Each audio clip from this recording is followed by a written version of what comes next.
Okay. Don't forget me. All right. No, of course. Don't forget me. Yeah. Say her first. Good evening, That's what I'm everybody. gonna watch later. Quarantine Theater. It is our 1 year anniversary, 1 year today.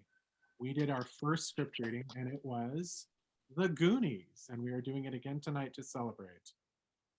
Fantastic cast here tonight. I love everybody here tonight. George Graham, Nicole Bentley, Jeremy Weinreich, Travis Sanders, Eric Waldman, Ann Marco, Karina Goshen, Jennifer Sannett, and Kate Cassidy. I love you all very much, and I'm so glad we're doing this again 1 year later. What a journey. You guys have helped me get through 2020 a lot, and thank you.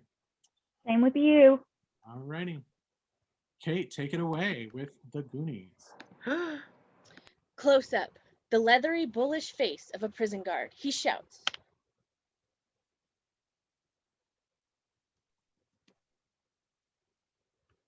Feed time.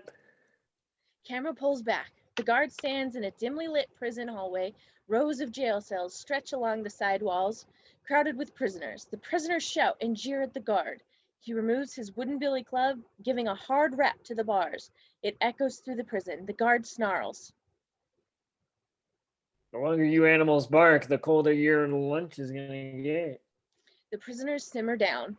The guard inserts a key into the master lock and all the cell doors open simultaneously. The prisoners rush out, hungry. The guard shouts. Single file, single file. The prisoners crowd into a line. They pass the watchful guard, who taps his palm with the threatening billy club. Two assistant guards lead the prisoners into another hallway, toward the cafeteria. When all of the prisoners have exited, the guard turns to follow. He pauses, hearing a noise, a creaking.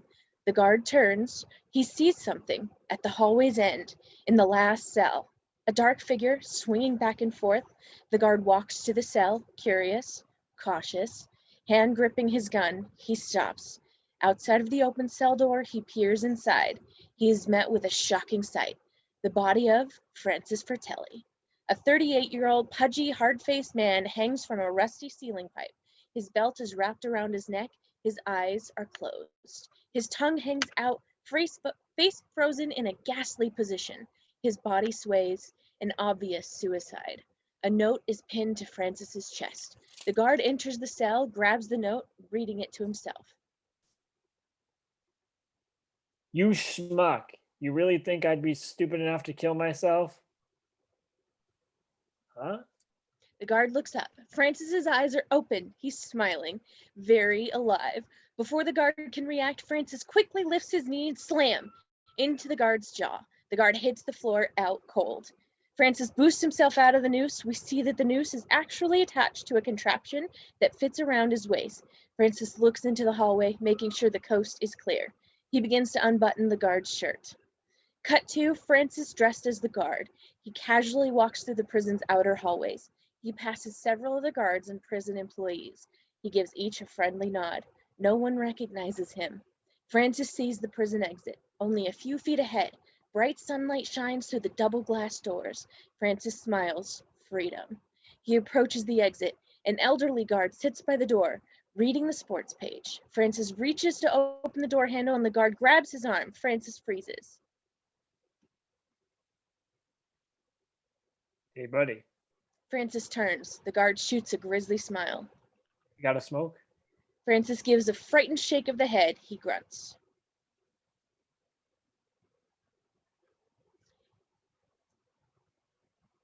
No. No, then what's that stinking out of your pocket? Lifesavers? Francis looks to his shirt pocket. A pack of Winstons protrudes. Francis gives a nervous chuckle and gives a cigarette to the guard. Thanks, Mr. Eagle. He's the big Polish guy, pitches on our softball team. You ain't egg. Francis interrupts, whacking the elderly guard's head with his billy club. A secretary standing a few feet away witnesses this. She screams, pointing a finger at Francis. He escapes through the exit door. Exterior prison. A hard rain falls. Francis runs from the prison. A blaring alarm sounds. Francis dashes to the waiting 1958 pink Cadillac, mint condition, sparkling beauty. At the wheel of the car is Mama Fratelli, a 56-year-old heavy-set woman with gray hair and a menacing, evil face. Mama is part Marjorie Main, part Jungle Cat. Her two sons, Jake and Sal Fratelli, sit in the rear of the car. Jake is James Caan on speed, a 33-year-old excitable boy, strong, muscular, with the face of a killer. He's armed with a .44 Magnum. Sal is 31 years old, very thin, with stringy dark hair and crazed eyes, a psychotic Boris Karloff. Sal is armed with an automatic rifle. Francis hops into the car. The pink Cadillac drives off. The prison's giant steel garage door shoots open. A slew of 6 police cars squeal out of the garage, sirens blaring. The police tear after the Cadillac. A high-speed chase begins. Along a narrow, twisting coastal highway, the wide, open ocean stretches alongside the road. Inside the Cadillac, Mama drives, panicked, upset. She checks the rearview mirror. The police are gaining on them. Mama spots a sign. Up ahead, it reads Cauldron Point, next right. Mama takes a sharp right. The Cadillac squeals around the corner, headed for town. The police cars follow in hot pursuit. Jake, Sal, and Francis each lean out the Cadillac window, firing shots at the police cars. The cops shoot back, bullets whistling through the air. The high-speed chase continues through what is normally a very peaceful coastal town. The cars pass a marina. Several fishing boats are docked here. Steph, a 16-year-old girl, works on a small boat. She's carrying buckets of fish, assisting her father. Steph watches the chase pass by. The pink Cadillac takes a shortcut through a 7-Eleven parking lot. The caddy nearly hits a Mexican woman, Rosalita. She's asking directions from the store owner, an elderly woman named Sylvia Keister. Rosalita watches in shock as the 6 police cars shoot past her in pursuit of the Cadillac. Inside the Cadillac, Mama is frenzied. Wanting to lose the cops, she makes a quick turn off the main road onto a football field. Here, a group of cheerleaders are practicing. Andy, one of the prettiest girls in town, leads the cheerleaders. They're forming a pyramid. The Cadillac is headed straight for them, ready to cut through anything in its crazed path. Shocked cheerleaders leap out of the way, running for their lives. The Cadillac zips past the cheerleaders, followed by 6 screaming police cars. The Cadillac leaps into a small ditch, landing to the main road. The car is now headed for a section of rolling hills and mountains. Here, the wealthy and elite of Cauldron Point reside. Inside the Cadillac, the speedometer wavers past 100 miles per hour. Mama glances to the rear view. The cops are still gaining. Mama takes another sharp turn again off the main road, and the Cadillac enters a section of backyards stretching across the residential hillside street. The caddy crashes through a wooden fence. This sends a frightened youth, Troy Costello, diving into his swimming pool. The Cadillac swerves to avoid the pool. The police cars follow the Cadillac through the backyards. Cut to helicopter shot. We see the stretch of backyards, each equipped with a swimming pool, each surrounded by a wooden fence. We view the chase from this angle. It becomes a cat and mouse obstacle course. The Cadillac crashes through the fence after fence, managing to avoid each swimming pool. The police cars follow, but they're not so fortunate. Each police car is gobbled up by a pool until only one police car remains. The pink Cadillac crashes through the final fence, bouncing onto another road. The remaining police car is still in hot pursuit, determined to catch the Cadillac. The chase continues, moving along a bumpy dirt road. The 2 cars are headed straight for a railroad crossing. The crossing's striped wooden gate is down, its red light blinking. A freight train barrels down the tracks, moving towards the crossing. In the Cadillac, Mama floors the gas, determined to beat the train. Francis panics. Geez, Ma, you're not gonna try and... Ma, you wouldn't. Mama keeps her pedal to the metal, eyes wild. The Cadillac crashes through the wooden gate, shouting through the crossing, just missing a collision with the oncoming train. The police car slams its brakes, skidding to a stop inches from the train. The cop jumps out of the car, angry. His path is blocked. The chase is over. Chunk, a 14-year-old boy, stands a few feet away. He's placing pennies on the track rails to be flattened by the oncoming train. His eyes are wide, startled by the exciting chase. In the Cadillac, Mama and the boys are laughing, cheering, free. Outside the Cadillac, the camera stays with it as it cruises along the Goon Docks, a small village located in and around the docks. Made up of homes and small shops, several fishermen and blue-collar workers live here. As the Cadillac drives out of town, the camera pans to the Walsh home. A 3-story house, simple, plain. This home is in slightly better condition than the others on the Goondocks. Camera dollies into the home's rain-splattered picture window. A 13-year-old boy stares out the window, Mikey Walsh. He gives a bored shrug. Nothing exciting ever happens around here. Mikey is a 13-year-old hypochondriac. Chinese, cute, a wiry, skinny body, short for his age, shaggy brown hair, a Bruce Springsteen concert t-shirt, faded Levi's, Velcro sneakers. Mikey's in that awkward stage of adolescence. His entire body is going through a change. Mikey gives himself a shot of prometine mist and turns away from the window. We wait 9 months for summer freedom and there's never anything to do. Camera follows Mikey inside of the house. We're in the recreation room of the Walsh home, cluttered middle class. Sears and Roebuck furniture, Montgomery Ward television, JCPenney oil paintings, General Hospital plays on the TV screen. Mikey sits on the sofa, opens a book, a Hardy Boys novel. Lying on the floor a few feet from Mikey is Clark Mouth Devereaux, the group prankster, a clown, a 15-year-old Rich Little. Tall, gawky, he only uses his real voice when telling a joke or insulting someone. All other times, he is another character. His face is sprinkled with acne, curly, unkempt hair, a homely kid. He wears a blue plumber shirt, jeans, and sneakers. Across his shirt's back, bright yellow letters spell out Devereaux's Plumbing. A wrench, screwdriver, and other plumbing tools poke out of his back pocket. Mouth has a perpetual smirk on his face, a devilish gleam in his eye.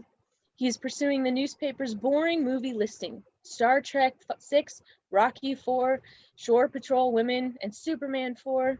Clark jumps to his feet, imitating Don Pardo, the TV announcer. Shore Patrol win. Pistols are packed. Holsters are hot. I'm there. It's R. You got to be accompanied by somebody 17. Hey, Precious. The chicks say I look at least 17, maybe 18. So you look like an embryo in clothes. Brand Walsh, Mikey's 16-year-old brother, hangs upside down from a chinning bar. In the background, he's attached to the bar by metal anklets. Brand looks nothing like Mikey. Brand is a handsome, muscular youth, a jock. His hands are deep blue, his hair dirty blonde, and wears gym shorts, half t-shirt over his tanned body. Angry at Brand, Mouth swaggers over to him and Mouth does his John Belushi impression. This could have been the best summer of our lives. Cruising the coast, sniffing the lace, shooting the brews at the drive-in. But no! You had to screw it up. You had to go flunk your driver's test. Brand reaches out to hit Mouth, and Mouth jumps back, out of Brand's reach. Mouth gives a mischievous cackle, and suddenly, loud buzz fills the room. A voice echoes from the TV speaker. This is not a test of the emergency broadcast system. This is real. I repeat, this is real. Downtown Cauldron Point has been hit by a nuclear bomb. Mikey starts breathing heavily. He goes into an asthma attack. Everyone turns to the TV screen. The smiling face of Ricky Data Roper fills the screen. A 13-year-old technical genius. Data is black, small-framed, thin. He wears circular wire-rimmed spectacles, a print t-shirt, jeans, Nikes. He's never seen without his large yellow vinyl backpack. His dark eyes are piercing, intelligent. He continues his television report.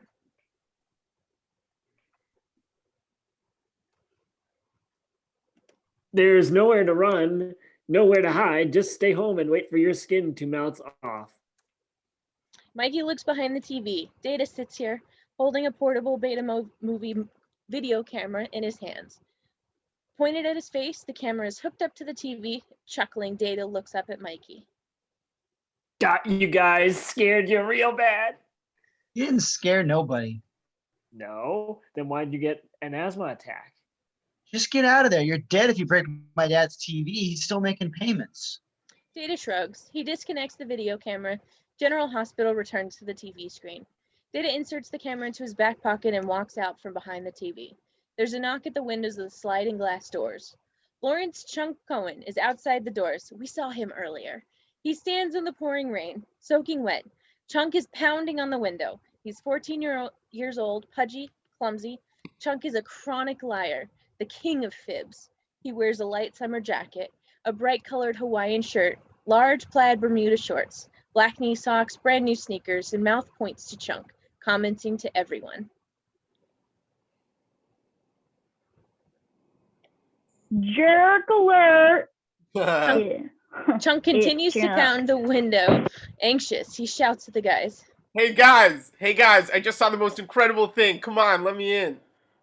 First, you got to do the truffle shuffle. No way, don't be a turd, Mouth. I did it yesterday. Do it today. Come on. It's obvious that Mouth Do won't it. let Chunk Come inside. on. Do Chunk it. sighs. He lifts up his shirt and Chunk exposes his soft, pudgy midsection. Chunk begins to twist and shake. His belly jiggles. Mouth is bent over with laughter. Mikey just watches, not amused. Chunk finishes the truffle shuffle, lowers his shirt, and Mouth opens the door. A drenched Chunk enters, excitedly looking at the boys. You guys should have seen it. 6 cop cars were chasing the Cadillac. They were shooting back and forth. It was the most amazing thing I ever saw. More amazing than 10 flying saucers on your roof. More amazing than the Loch Ness Monster in your bathtub. Honest, guys, this time I'm telling the truth. Really. No one believes Chunk. He plops down on the white sofa, putting his feet up on a table. He knocks a miniature marble replica of Michelangelo's David on the floor. The statue lands with a thud. Chunk nervously picks up the statue. It seems to be in one piece, but he's met with a shocking sight. The statue's penis has cracked off. Mikey gives himself another shot of the Promethean mist. Irene Walsh, Mikey and Brand's mother, enters. Irene is in her early 40s, light brown hair, slender, dressed in a plaid shirt and monogram sweater, pretty with a warm, kind face. Her arm is in a sling, broken. Standing with her is Rosalita, middle-aged, pudgy Mexican woman, the new maid who we saw in the first scene. Chunk nervously covers the broken statue with his jacket. Irene looks at Mikey and Brand, and she notices Mikey's mist.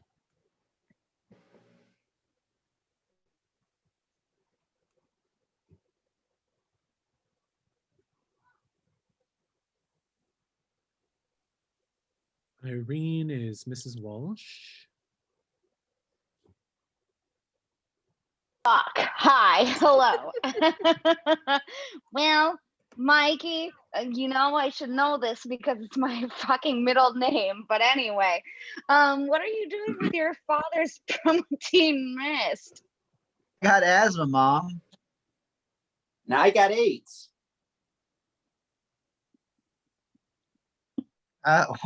What do you know, Brand? I know why you got asthma, because Dad's got asthma. If Dad's got a migraine, you get a migraine. If Dad gets an ulcer, you get an ulcer. But no matter how much you try to imitate him, you still ain't his real son. Brandon! It's true, Mom. The kid refuses to admit he's adopted. I'm not adopted. Am I, Mom? Well,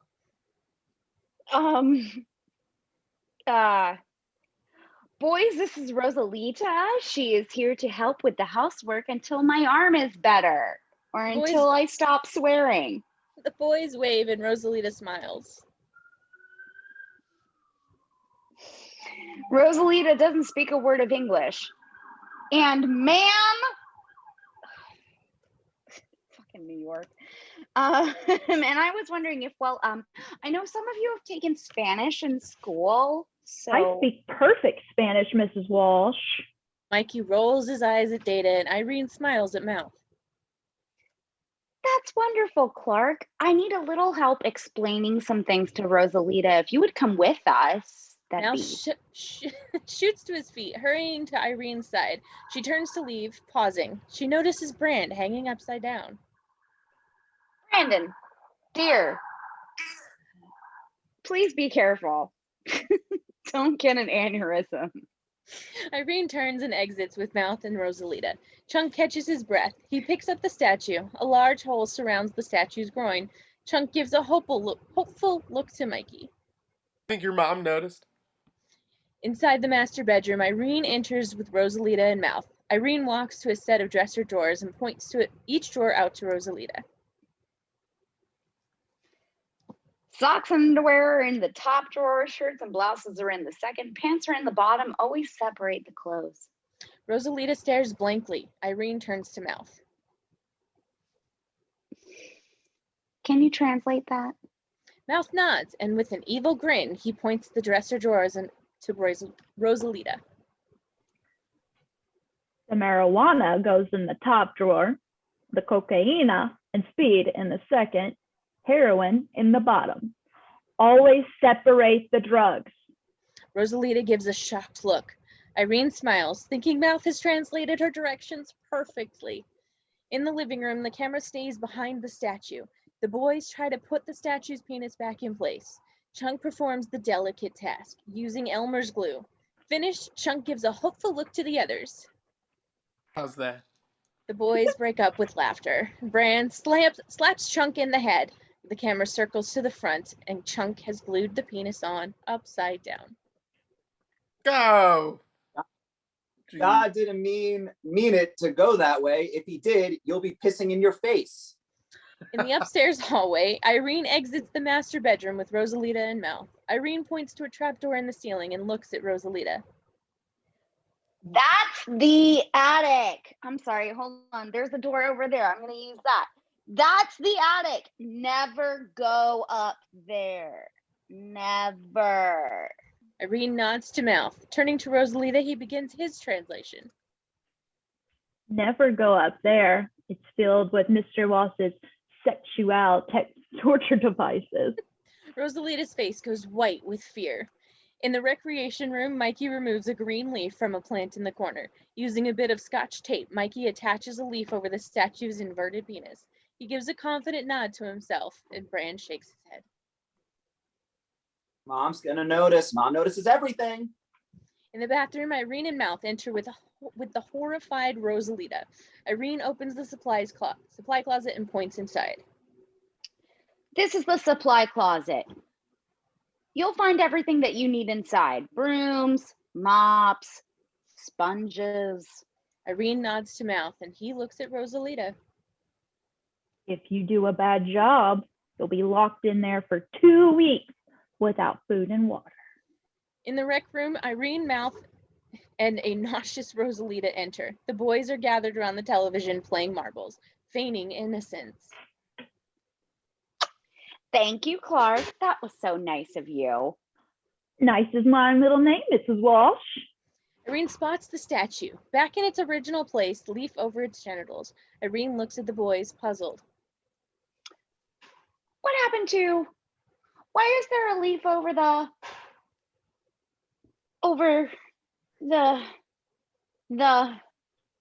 Penis and testicles. Oh. Yeah, you see, Mom, Chunk. My mom and dad, they don't want me looking at naked people. They don't like me being naked. I have to take a shower in my swimming suit.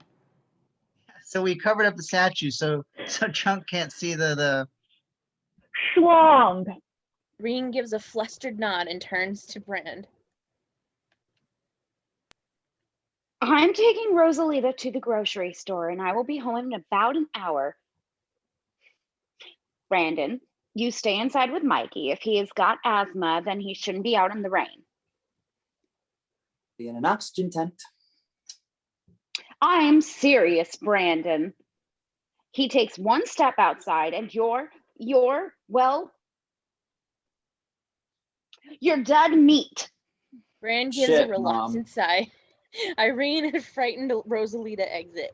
Brand leaps at Mikey, tackling him. You want a breathing problem? You got one. Brand holds Mikey in a strangling headlock. Mikey's wheezing, coughing. Brand finally pushes Mikey away. Brand just shakes his head, looking at Mikey in horror. What, you don't like to fight? You don't look anything like me. You stink at every sport known to man, and you're a total and complete wuss. Ignoring Brand, Mikey walks back to the sofa, picks up his Hardy Boys novel, and resumes reading. Brand sighs, frustrated. Imitating Sherlock Holmes, Mouth pats Chunk on the back.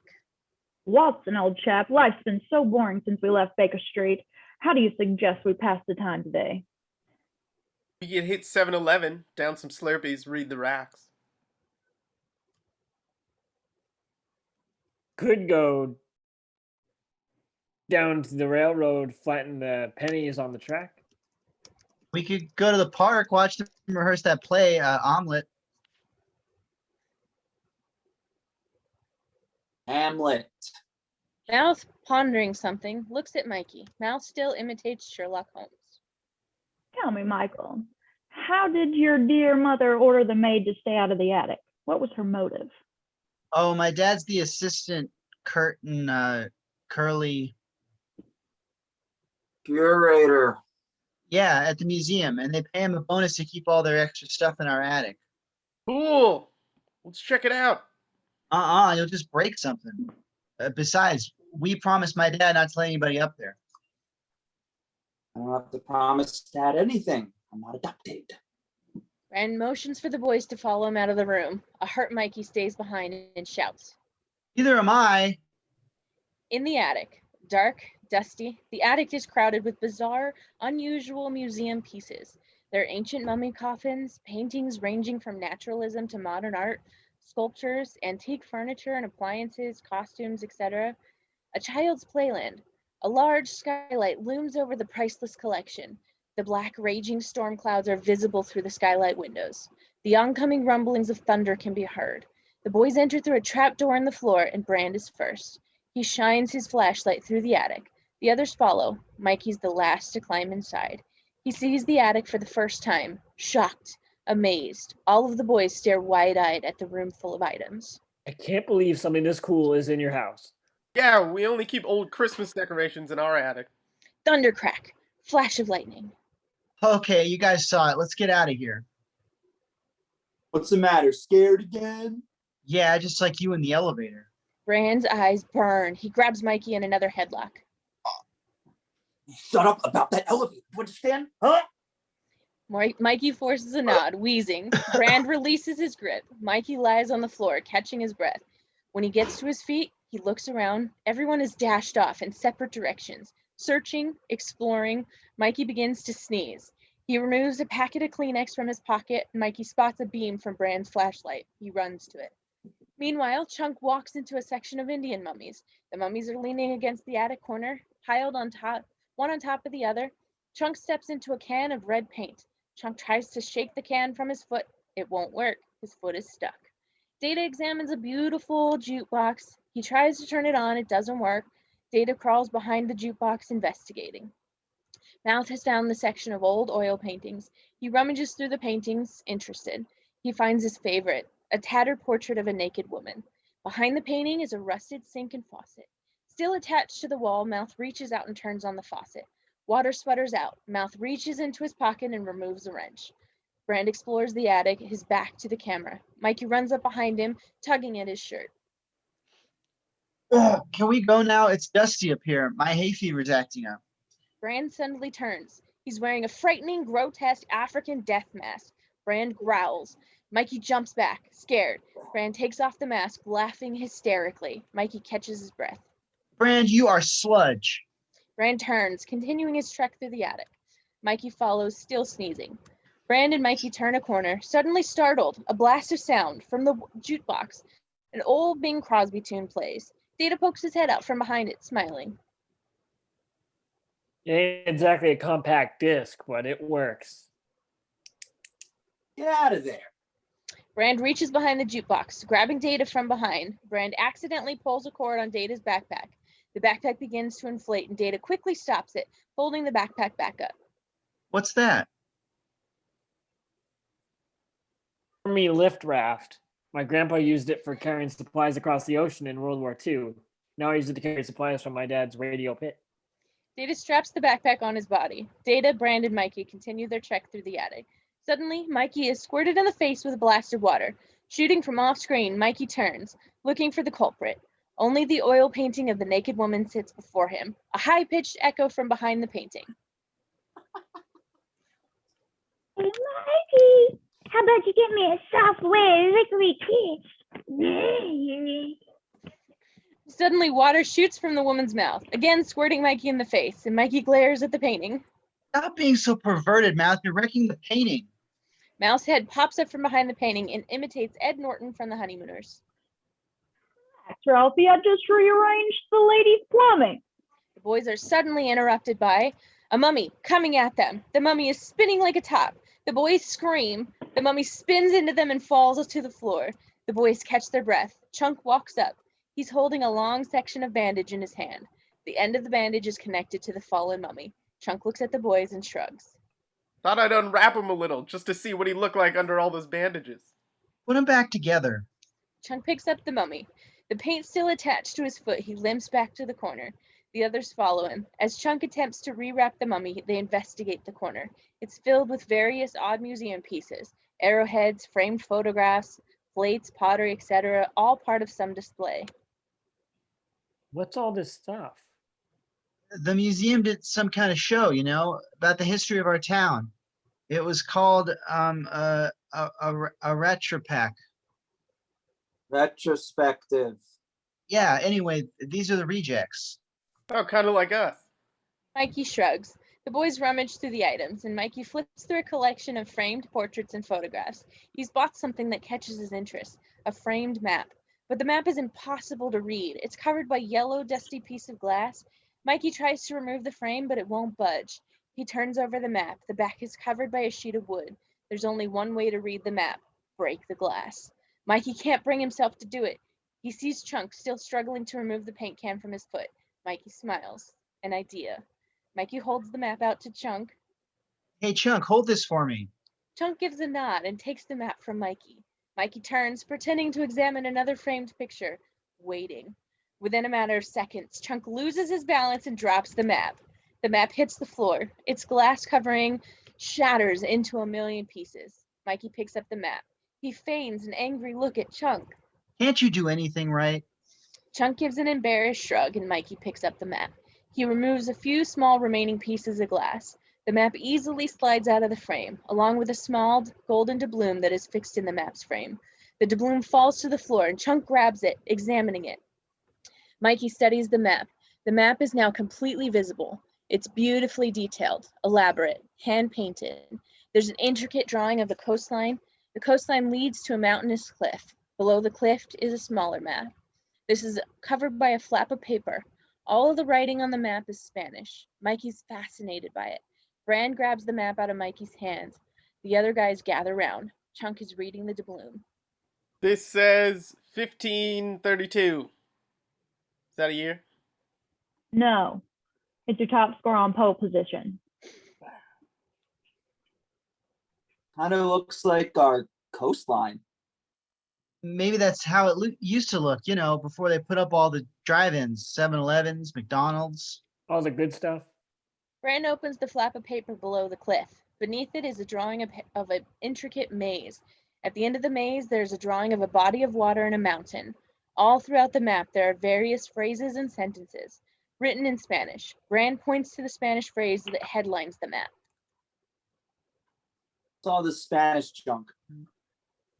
Chunk's father screws sheep. Not Chunk, true. Chunk hits Mouth. Mouth gives an obnoxious cackle and shrugs. He translates again, this time imitating a British pirate.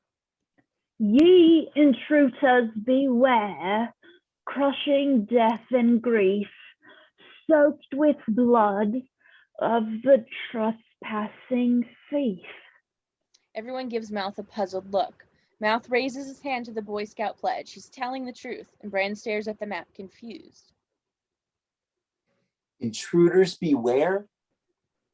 In Africa, my ancestors used poems like that to keep scavengers away from the family graves. What if Data's right? What if this leads to some kind of old graves, like buried places? Maybe that's where these came from. Awesome. Well, let's go dig some up. Oh, last summer I had to help my grandpa dig out the pool. My digging days are done. Besides, they're probably full of maggots and worms. You should say museum pay radical bucks for mummy, with or without worms. Museum's got enough mummies. Why do you think we got so many up here? So maybe they're wearing mummy valuables, watches and stuff. Mummies don't wear watches. They wear other stuff. Gold rings, bracelets. I heard that Tut dude used to hang out in gold underwear. So maybe we'll dig up some rich stuff. Just think of it, Brand. You could get that Porsche you always wanted. Porsche. First, you have to learn how to park it. Brand glares at Mouth, and Mikey pauses to dream. Man, one pair of gold underwear, and I could buy a new house for Mom and Dad out of the Boondocks. I'd build my own TV station called NBC, the Mouth Broadcasting Company. We'd show nothing but me 24 hours a day. I'd buy a triple capacity microprocessor 3D Ultra Vision screen ZXQD055 computer terminal. I put a Burger King in my basement. You already got one in your stomach. Ah. Wow, this is just like the Hardy Boys. They went on an archaeological adventure once. We ain't going on any adventures, limp lungs. I take you out, Mom will ground my ass. And I got a date with Andy on Friday. Some date. Her parents drive you, and then you have to make it with her and her mother. At least I still make it with somebody. Come on, we got to get out of here. My mom's going to come back. Bran turns and climbs out of the attic. The others look at each other and then follow. Chunk slyly keeps the doubloon, slipping it into his pants pocket. Mikey stays behind, rolls up the map, and stuffs it under his shirt. He exits. In the recreation room a few minutes later. Outside, the thunderstorm has turned into a light rain. Mikey, Chunk, Mouth, and Data are gathered around the television. Bruce Springsteen performs Dancing in the Dark on an MTV video. The boys are shooting marbles. Brand is in the background. He sits in a chair. Shirt off, he pulls the metal spring chest exerciser across his chest. Mouth gives a sly look back at Brand. He turns to the others and nods. They nod back. Mouth sneaks up behind Brand. He quickly grabs the chest exerciser out of his hands. Mouth wraps it around Brand's chest and arms. Before Brand can react, Mouth clamps the two ends of the exerciser together. Brand is trapped, unable to move. The exerciser works like a heavy metal chains. It secures Brand to the chair. Hey, what? Let me out. Mouth and the kids run out of the house. Mikey gathers his marbles before leaving. He puts them into a small leather pouch. He stuffs the pouch in his pocket. Brand struggles with the metal springs, and Mikey passes. Brand growls at him. Mikey, get me out of this thing. Mikey runs off with the others, frightened. Brand screams. Mikey! Exterior garage. Wet and muddy from the heavy rain, Mikey, Chunk, and Data climb into their bikes. Mikey follows Mouth into the garage. Mouth kneels beside Brand's 10-speed bike, letting in the air out of the tires. Mikey is scared and panicked. I'm in for it. He's going to cream me. But don't. It took him 376 lawn jobs to pay for that. It's his most favorite thing in the world. Now it's his most flattest thing in the world. Mouth gives a cackle, satisfied that Brand's tires are flat. He hops on his bike, and Mikey shakes his head. The goon kids ride off. Mikey is the last to get on his bike. He hears Brand screaming from inside. Mikey, your real brother would never do this to me. Mikey pauses, then follows the others. As he shoots out of the driveway, Princess Delirious fills the soundtrack. Cut to the boys, on their bicycles, speeding along the narrow, muddy back road. Each boy's bike fits their individual personality. Data's bike is loaded with technological gadgets and gizmos. Strobe light, digital speedometers, countless mirrors, filibusters, AM/FM cassette player. Princess song blasts from the player. Mouth's bike is thin 10-speed, bright red. Chunk's bicycle is a grotesque orange monstrosity from 1958. Thick, clumsy, rusty. The tires are wooden. They squeak and groan with every turn. Mikey's bike is small, simple, modest. Painted dark green, no extra features, no extra gears. It reeks of practicality. Mikey's several feet behind the others, pedaling with all his heart, trying to catch up. Cut to interior Walsh home. Brand is still trapped in the chair, grunting, groaning, struggling with the metal springs. The kitchen door opens. Rosalita, the maid, stands in the doorway. Her arms are filled with groceries. Seeing Brand bonded to the chair only confirms her worst fears about this house. Rosalita screams and drops her groceries. Irene walks up behind her. Irene sees Brand strapped to the chair and chuckles. Brandon, why can't you do sit-ups or push-ups like normal kids? Irene and a frightened Rosalita walk by. Brand gives a helpless look. Cut to a small, muddy back road. The road leads into the winding coastal highway. Mouth, Chunk, Data, and Mikey speed by on their bikes. They drive out onto the coastal road. Mikey's still a few feet behind everyone, vainly trying to catch up. Up ahead is the 7-Eleven, teenager hangout. Mikey feels something on his cheek. His face goes white. Uh-oh, I think I just got my first zit. Mouth turns to the 7-Eleven parking lot. The other boys follow. Mikey pauses and holds up the map. Hey, what about this? Mouth and the others hop off their bikes. Mouth shrugs off the map, raises an eyebrow, doing his Jack Nicholson. Kid stuff. Hey, I'm gonna go buy some brews. Got my brother's ID. Your brother's 31 years old, bald with a glass eye. no sweat. I'll do this and I'll look just like them. Chunk gives a shrug. The boys into the store. Mikey reluctantly refolds his map and follows the boys in. Exterior Walsh home. Brand runs out the front door. Free! We hear Irene shout from inside.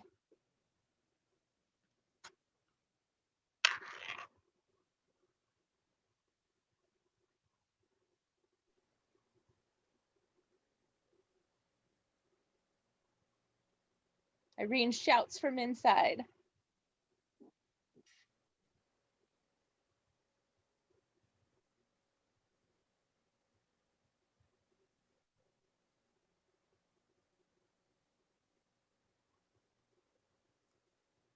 Don't come home without your brother. Brand Thank runs, you. Brand runs for his bike. He sees the air is out of his tires, his eyes filled with rage. He kicks the bicycle over, My new looks tires! around, parked in the next door neighbor's driveway, a tiny little girl's bike. Mom, Painted bright purple, Brand has no other choice. It's the only means of transportation in sight. He runs to the driveway and hops on the bike. Brand awkwardly pedals out of the driveway. Interior 7-Eleven. Sylvia Keister, an obese elderly woman, works at the checkout counter. Mal stands in the rear of the store beside the fridge. Data stands beside him. Mouth opens the fridge. He grabs a 6-pack of Colt 45 malt liquor. He's repeating to himself. 1953, September 3rd, 31 years old. 1953, September 3rd, 31 years old. 1953. Mouth continues to repeat this to himself. He and Data walk to the counter. Mikey stands by the health and beauty aid section. Mikey excitedly reads the directions on various acne prevention products. He quickly opens a family-sized tube of Claricel, rubbing it over his entire face. Chunk stands beside the junk food. He looks around. The coast is clear. Chunk hurriedly tears open a Twinkie, quickly slurps out the Twinkie's cream filling. He rewraps the hollow Twinkie and puts it back on the hill. Mouth and Data are at the checkout counter. Mouth resists the 6-pack on the counter. He looks at Sylvia, eyes crossed. Sylvia raises her eyebrow, skeptical. Got proof? Mouth gives her the ID. She examines it. Mouth nervously waits for a response. Meanwhile, Mikey's face is pasty white, covered in Claricel. He walks to the front of the store, stops at the section of road maps. Mikey's eyes light. He grabs one of the maps, and Mikey removes the ancient map from beneath his shirt. Chunk is at the frozen treat freezer. He opens the freezer door, pokes his head deeply inside. Out of sight, he opens a container of Haagen-Dazs, takes a few licks from the top, then quickly closes the lid, grabs another container, and goes to sample everything. Chunk is banned from every store I go to. Back to the checkout counter, Sylvia compares Mouth's face with the photo ID and points to the ID. You're bald in this picture? Well, Nurse Ratchet, that's after I had my lobotomy. I've had a hair transplant since then. And my ass is purple. She tosses the ID across the counter. No good. Mouth sighs. Mikey has opened the road map and the museum map. He's laid them side by side. On a video game top, Mikey is comparing the two. Camera dollies into the two maps. The coastline paths of both maps are identical. Several key rocks and cliffs also match. Mikey's eyes are bright, hopeful. He nods to himself. You know where this is?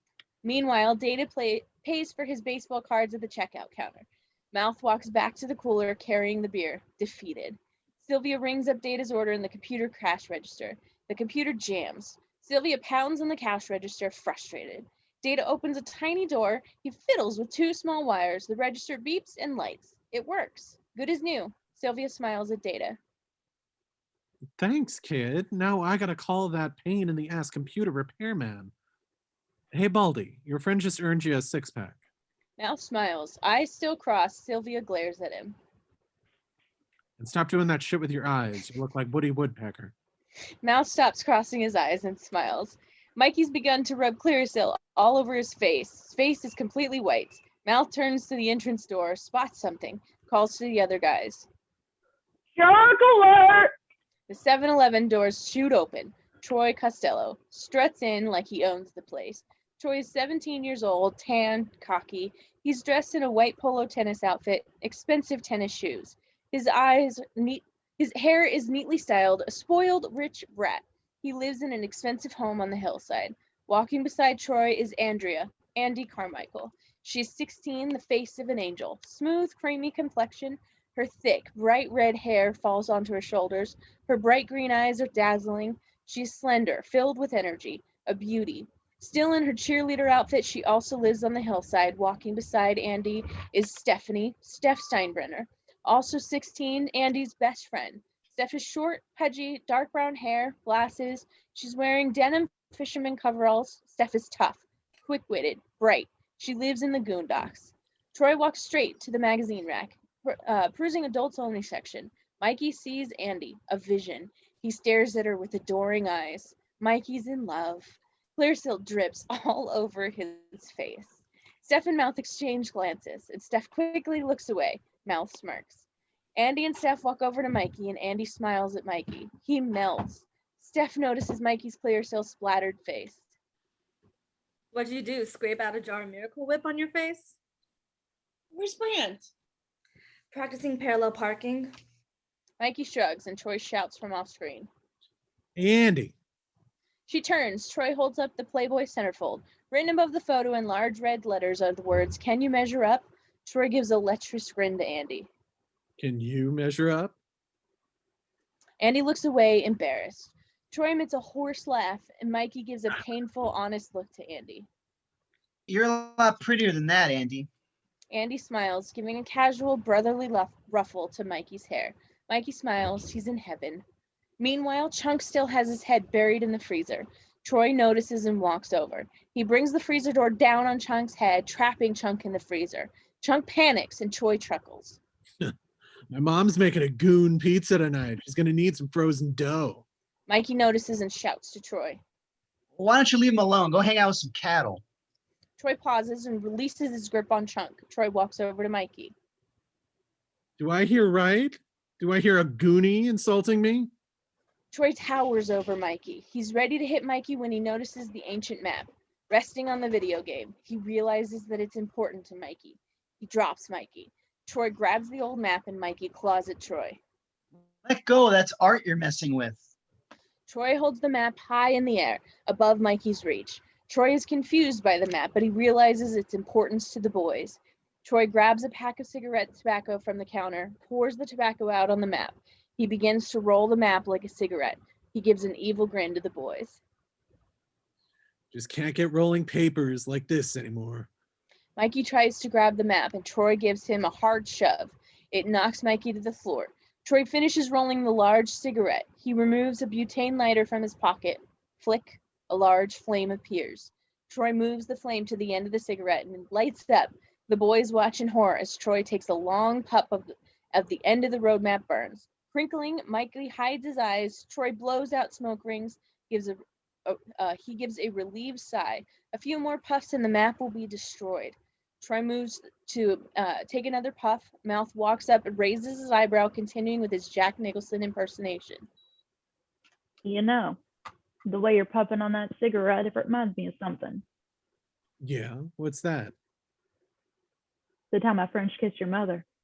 Troy's eyes fill with murder. He drops the map, leaping for Mouth. Mikey quickly grabs the map, stomping out the fire, and Troy has tackled Mouth. He's throwing punches. Mouth covers his face. A hand shoots into frame, grabbing Troy by the shoulder. Troy turns. It's Brand. Afraid of Brand, Troy gets off Mouth. The boys are relieved. A proud smile covers Andy's face, and Brand grabs Troy by the shirt, ready to fight.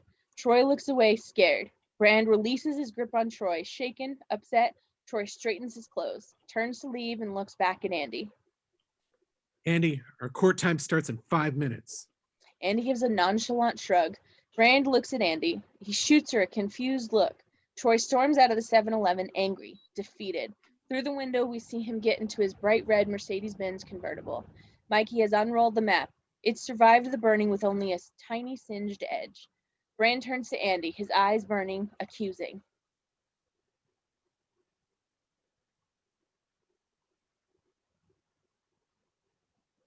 Doing out with him?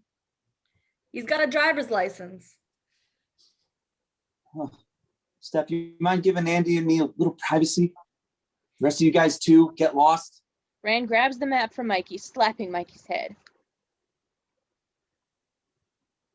Mom's waiting for you. You're a dead man. You just blew your whole summer, pal. Mikey takes a gulp. He follows Steph and the others outside. Brand puts the map in his back pocket and Andy tries explaining to him. Not even a real date, Brand. So I brought Steph along. My mom arranged this thing with Troy's mother on the tennis court. It's like the Middle Ages or something. I said no. I did. She threatened not to let me go out with you again.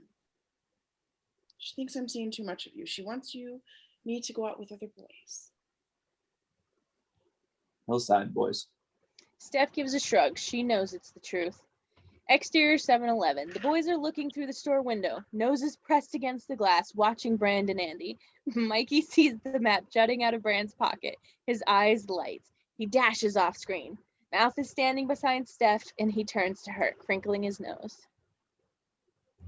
Still smell like dead fish. You still smell like a crusty toilet pipes. Mouth glares at her. He takes a long swig of beer and turns back to the window. In the 7-Eleven, Mikey's crawling along the floor, sneaking up behind Brand, moving towards the map. Brand and Annie continue their conversation. Can't say I blame your mom. Troy's got a nice car, nice clothes, plenty of cake. Me, I can't even afford to buy you Wrigley's. You know, I don't care about that stuff. But you're used to it. All the pretty things, fancy stuff. You got it real soft up there on the hillside. Soft? You think I'm some kind of wimp? Just because of where I live? Because I'm not a Goonie? Well, you ain't exactly tough. Tough. Yeah, you know, you're not real. What's the word? Aggressive? You ain't aggressive. Oh my God. What do you mean by that? Well, like this. This is aggressive. Brand grabs Andy, plants a long, hard kiss on her lips. Camera pans to the floor behind Brand. Still crawling, Mikey is only a few feet behind him. Mikey moves slowly, cautiously. Exterior 7-Eleven. Mouth and the others are watching Andy kiss Brand, and Mouth cheers. Come on, Brand, slipper the tongue. So disgusting as ever. Yo, Adrian, a kiss is bogus without tongue. You're never gonna change, are you? Maybe we'll still be going out if you could have been a little bit more serious. Yeah, serious is boring, Doc. Mouth points to the bottom of the obelisk. The determined Brand has made it to the obelisk bottom.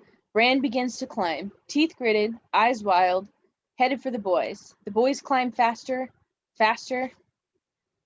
Mikey arrives at the top. Jada and Chunk are behind him, followed by Mouth. They stand on the edge of the hill. They're met with a surprising sight. Below the boys, on the opposite side of the hill, is a tiny area of land, a mini peninsula. Thrashing ocean waves and jutting rocks surround the grassy peninsula. A small cemetery is built on a small section of land, Potter's Field. Crowded with old, crooked gravestones, built beside the cemetery is the Lighthouse Lounge, a rectangular one-story building, run down, distorted by the years. Its white wood exterior is cracked and rotting. The building is crooked, its windows twisted and dirty. A broken red and green neon sign hangs over the building. A tall, crooked lighthouse is built beside the building. An open-close sign hangs in the front door window. The heavy wind blows the sign, spinning it around. We aren't certain if the place is open or closed. Shadows pass by the dirty windows. There's a sinister, eerie quality to this place. Parked in the lounge driveway is a bright, shining pink Cadillac. Mikey stares, in awe. Mumbling to himself, he excitedly opens the map. Meanwhile, Chunk sees the pink Cadillac, his face goes white, and he screams. That car! The pink car, that's the one I was telling you guys about. It was being chased by all them police cars. Well, that's Eric Gorilla driving? Really, man, this time I'm telling the truth, I swear. As always, no one believes Chunk. Mikey gets everyone's attention, pointing at the map. See this? Here's where we are now. Mikey points to the maze below the cliff. Small footprints have been sketched on the map. They form a line from the bottom of the hill to the maze. This is where the rich stuff's buried. Down there someplace. Mouth reads the Spanish phrase written beside the footprints, again using a British pirate accent. 6 times 5, stretching feet to the lowest point, get ye treat. The boys pause, figuring out the riddle. 6 times 5, that's 30. Stretching feet. Your feet stretch when you walk. I got it. If we walk 30 paces to the lowest point, we'll get the treat, the rich stuff. The boys are interrupted by a loud scream. Brand has made it to the top and stands behind the boys. Angry, snarling, he comes at Mikey. Brand picks him up, holds Mikey out over the edge of the hill, ready to throw him off. Mikey pleads, scared to death. Brand, please don't kill me. I'll give you all my rare mint condition silver dollars, my authentic leathers, specially autographed Jim Plunkett football, all my G.I. Joe collector's item comics, even issue number 1, which is worth $7. Mikey looks at Brand with puppy eyes. Brand pauses and slowly puts Mikey back on the ground. That's too good for you. I'll save you for mine. A frightened look fills his eyes, and Brand turns to the others. The rest of you snotballs, you can just forget about being my friend. Mouth walks over, puts his arm around Brand. Mouth holds out a beer. He begins to sing the Lowenbrow commercial.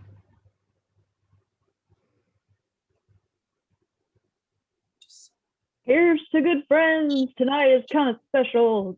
The beer we pour must be something more somehow. I don't know the commercial, but I tried. Forgive me. It's lovely. Brand punches Mouth. Mouth falls back on the ground. Brand grabs Mikey, dragging him back down the hill. Mikey struggles, kicking and screaming. Wait, we can't leave now. We got to start digging for rich stuff. Yeah, and you can help me and Mom dig your grave. The other boys begin to follow Brand and Mikey, giving up. Hey. If we hurry, we can still catch Family Feud. Maybe cheerleader practice is going on. We can watch their skirts fly up when they jump. We can go to the radio pit where my old man works. They just got a new shipment of video watches. The boys begin to climb back down the hill, and Mikey breaks free of Brand and looks at the guys. That's it? We're all just going to turn around and go home? I mean, this could be our big chance. Brand tries to grab Mikey again, but Mikey pulls himself free and snaps at Brand.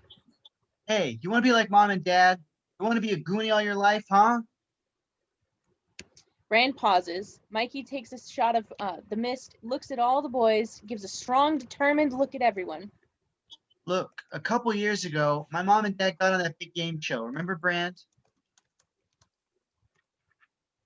Mom spent a month making those funny costumes. She was a giant egg. Dad was a frying pan. So what? We all thought this is it, out of the Goondocks for us. So we drove all the way to Hollywood. When we got there, they put us in this big audience with all these other people in funny costumes. Then some dude with lipstick and sprayed hair came down the stairs. He walks up to us. First, he makes Mom guess how much toilet bowl cleaner costs. He gets it right. Then he asks my dad, door number 1, door number 2, or door number 3. Now, my dad's lucky number was always number 2. He got married on August 2. He got his job on June 2, and he's got 2 kids. Okay. We got the point. He took door number 2. No, that's the weird part. For some reason, he took door number 3. So the game show guy screams, "Congratulations, you've just won 100,000." And the door swings open, and this huge glass jar is sitting in the middle of the stage, filled with toothpicks, 100,000 toothpicks. Everybody in the place was laughing. Even Mom and Dad smiled, but I could see on their faces, they knew. They were never getting out of the Goondocks. They blew their chance. I don't know about you guys, but I don't want to blow my chance. I'd feel like a real jerk if some guy like Beef dug up all the rich stuff because we were too chicken shit to go for it. Everyone looks at each other. How can they argue? Only Chunk has reservations. Look, God, you guys do what you want to do, but I ain't going near that place. I'm telling you, that pink car is big trouble. Wait. Look. Data points to the lounge. A dark Lincoln Continental pulls into the driveway. 2 tall men wearing dark business suits get out. They walk to the restaurant door. They enter. Data turns to Chunk. See, there's nothing to be scared of. Two other customers are going in. Maybe they ain't customers. Maybe they're 2 drug dealers or something.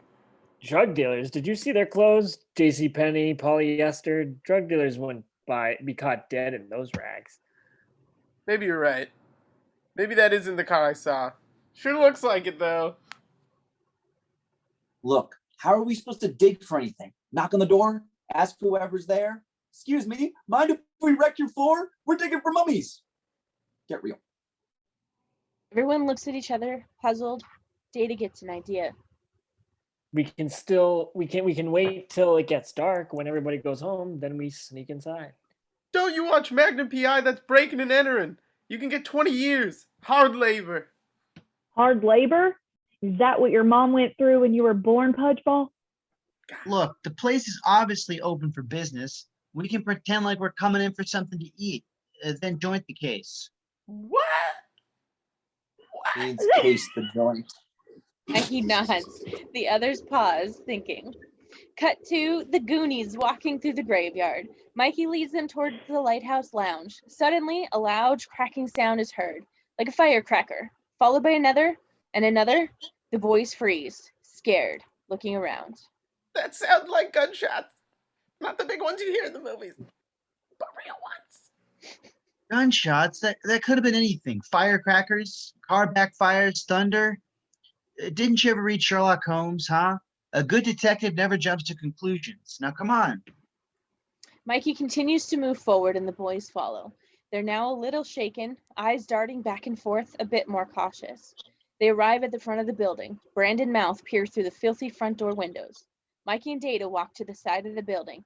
They try to look in the windows, too high. The boys spot a pile of discarded orange crates. They stand in the orange crates on end, climbing up to them. They peer through the windows and Chunk walks to the pink Cadillac, investigating it. Goon Kid's point of view. A seafood restaurant gone sour. Dark, dusty, filthy, filled with cobwebs. Tattered fish nets, rotted oars, stuffed fish hang on the walls. Torn, faded red vinyl booths line the walls. Crooked wood tables fill the floor. A broken jukebox sits in the corner. Mice scurry along the floor. Cockroaches line every nook and cranny. Mama Fratelli stands with her back to the door. She's supervising her two sons, Jake and Sal. We recognize them from the earlier prison break. The two men stand in the rear of the restaurant in darkness. We can only see their shadows. They drag two long, limp, heavy objects into a back room. It's too dark for us to see what the objects are. Exterior restaurant. The Goon Kids continue to stare through the windows, curious. Meanwhile, Chunk still examines the pink Cadillac. He's met with a shocking sight. He spots a bullet hole. Through the rear window, Chuck runs to tell the others. He grabs Mikey's shirt, pulling him off the orange crate. Mikey falls backwards, landing on the ground with a thump. Inside the restaurant, Mama turns, hearing the noise. She sees the faces at the window and reaches for the spinning open-close sign, trying to turn it to close. Too late. Mouth opens the door, face to face with Mama. Mouth forces a smile. Don't tell me you're closing early. Mama's caught off guard, nervous. She reluctantly opens the door. Brand follows Mouth inside. Mikey, Data, and Chunk follow. Chunk is trying to get Mikey's attention to tell him about the bullet hole, but Mikey's too preoccupied. With all the kids inside, Mama closes and locks the door behind her. Jake and Sal have made it into the back room. Off screen, we hear them still carrying the object, thumping, bumping. Mama gives a nervous look at the kids. How long you boys been at that window? Long enough to see that this place needs about 400 roach motels. Mama glares at Mouth, leads the boys to the table. She calls to the back room. Jake, Sal, we got customers. We hear a loud thump from the back room, followed by Jake's voice. What do you mean, customers? This ain't no rest. Jake pokes his head out, sees the kids, and pauses, muttering under his breath. Shit. Sal's Yeah, next. this ain't no rest. Yeah, fuck. Sorry, George. I'm totally stepping over your line. I'm sorry. I'm gonna step down right now. Cool. Sorry. No, it's yours. It's yours. Sal's next, equally surprised by the kids. Mama snaps her fingers at the men. Jake and Sal reluctantly walk to the kitchen. They walk past the Goon Kids. The two brothers glare down at the kids, eyes filled with anger. They enter the kitchen. The kids take their seats at the crooked table. It's impossible to eat a meal at this table. It's crooked, wobbly, dirty, sticky, set with filthy yellow dishes and rusty silverware. Mikey lifts his fork. It's attached to the table by a long, gooey wad of chewing gum. Mama towers over the boys, frowning down on them. Okay, I'm so sorry. We got a specialized menu here. We serve one thing. Fresh fish surprise. Hello. What kind of fish? I'm slamming my hand on the the table, Jeremy. He said it's a surprise. Okay. I'll take it. What about the rest of you? The other guys exchange nervous glances. Just a glass of water for me. Everyone follows Brand and orders water. Mama nods. Okay, one surprise and 5 waters. Is that it? I'd like the antipasti salad, the fettuccine alfredo, the Villa pasta scallopini, and a bottle of the Botticelli 1981. Mwah.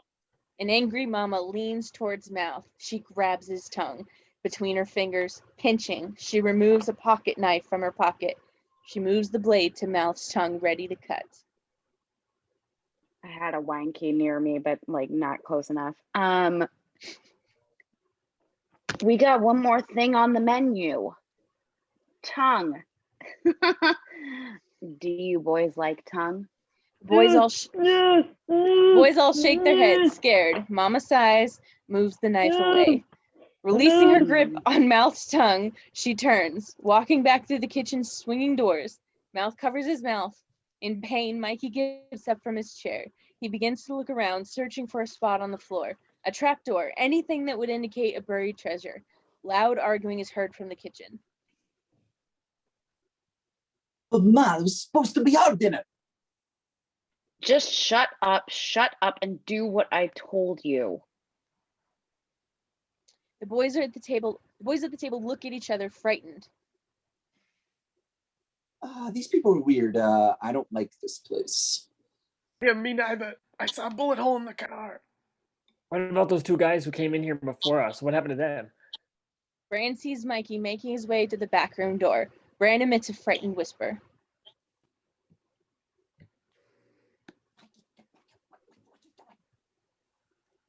What's that, Bran? We couldn't hear you.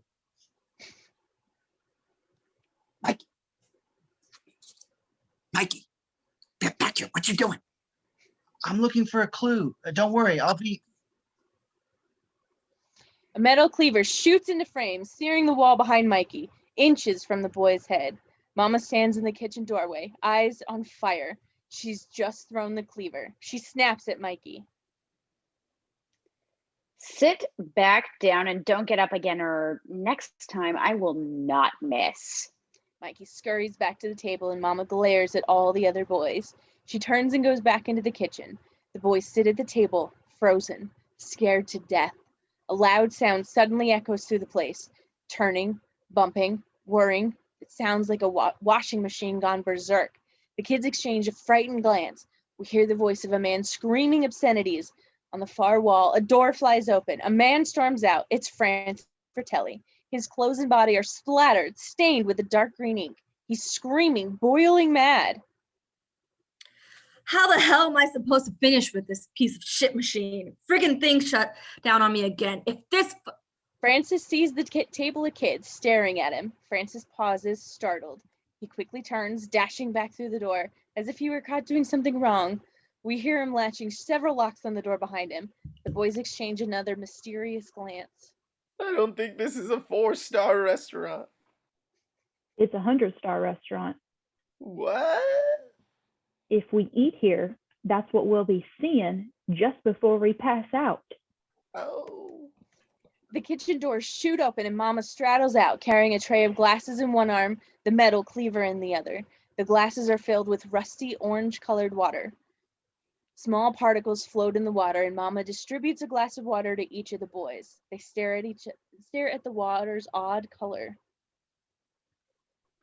Is this supposed to be water? It's wet, ain't it? Yeah, sure. Looks great. If you like drinking mule piss. Mama turns to mouth, rage in her eyes. The kitchen doors fly open again. Jake and Sal exit. Both are wearing aprons, covered with blood. Their hands and arms are also stained with blood. They're carrying a huge steaming pot. The ladle rests in the pot, and they rest the pot on the table, looking at the boys. Who ordered fish surprise? Chunk nervously raises his hand. Sal ladles the grotesque contents of the pot onto Chunk's plate. The fish surprise is made up of black, jellified liquid, loaded with fish head and bones. Chunk frowns. Yummy. Mama looks into the pot. Is there some left? Sal nods and Mama checks her wristwatch. Time to feed it. I fed it last night. Your turn. I hate going down there. It smells like diseases. He's your brother.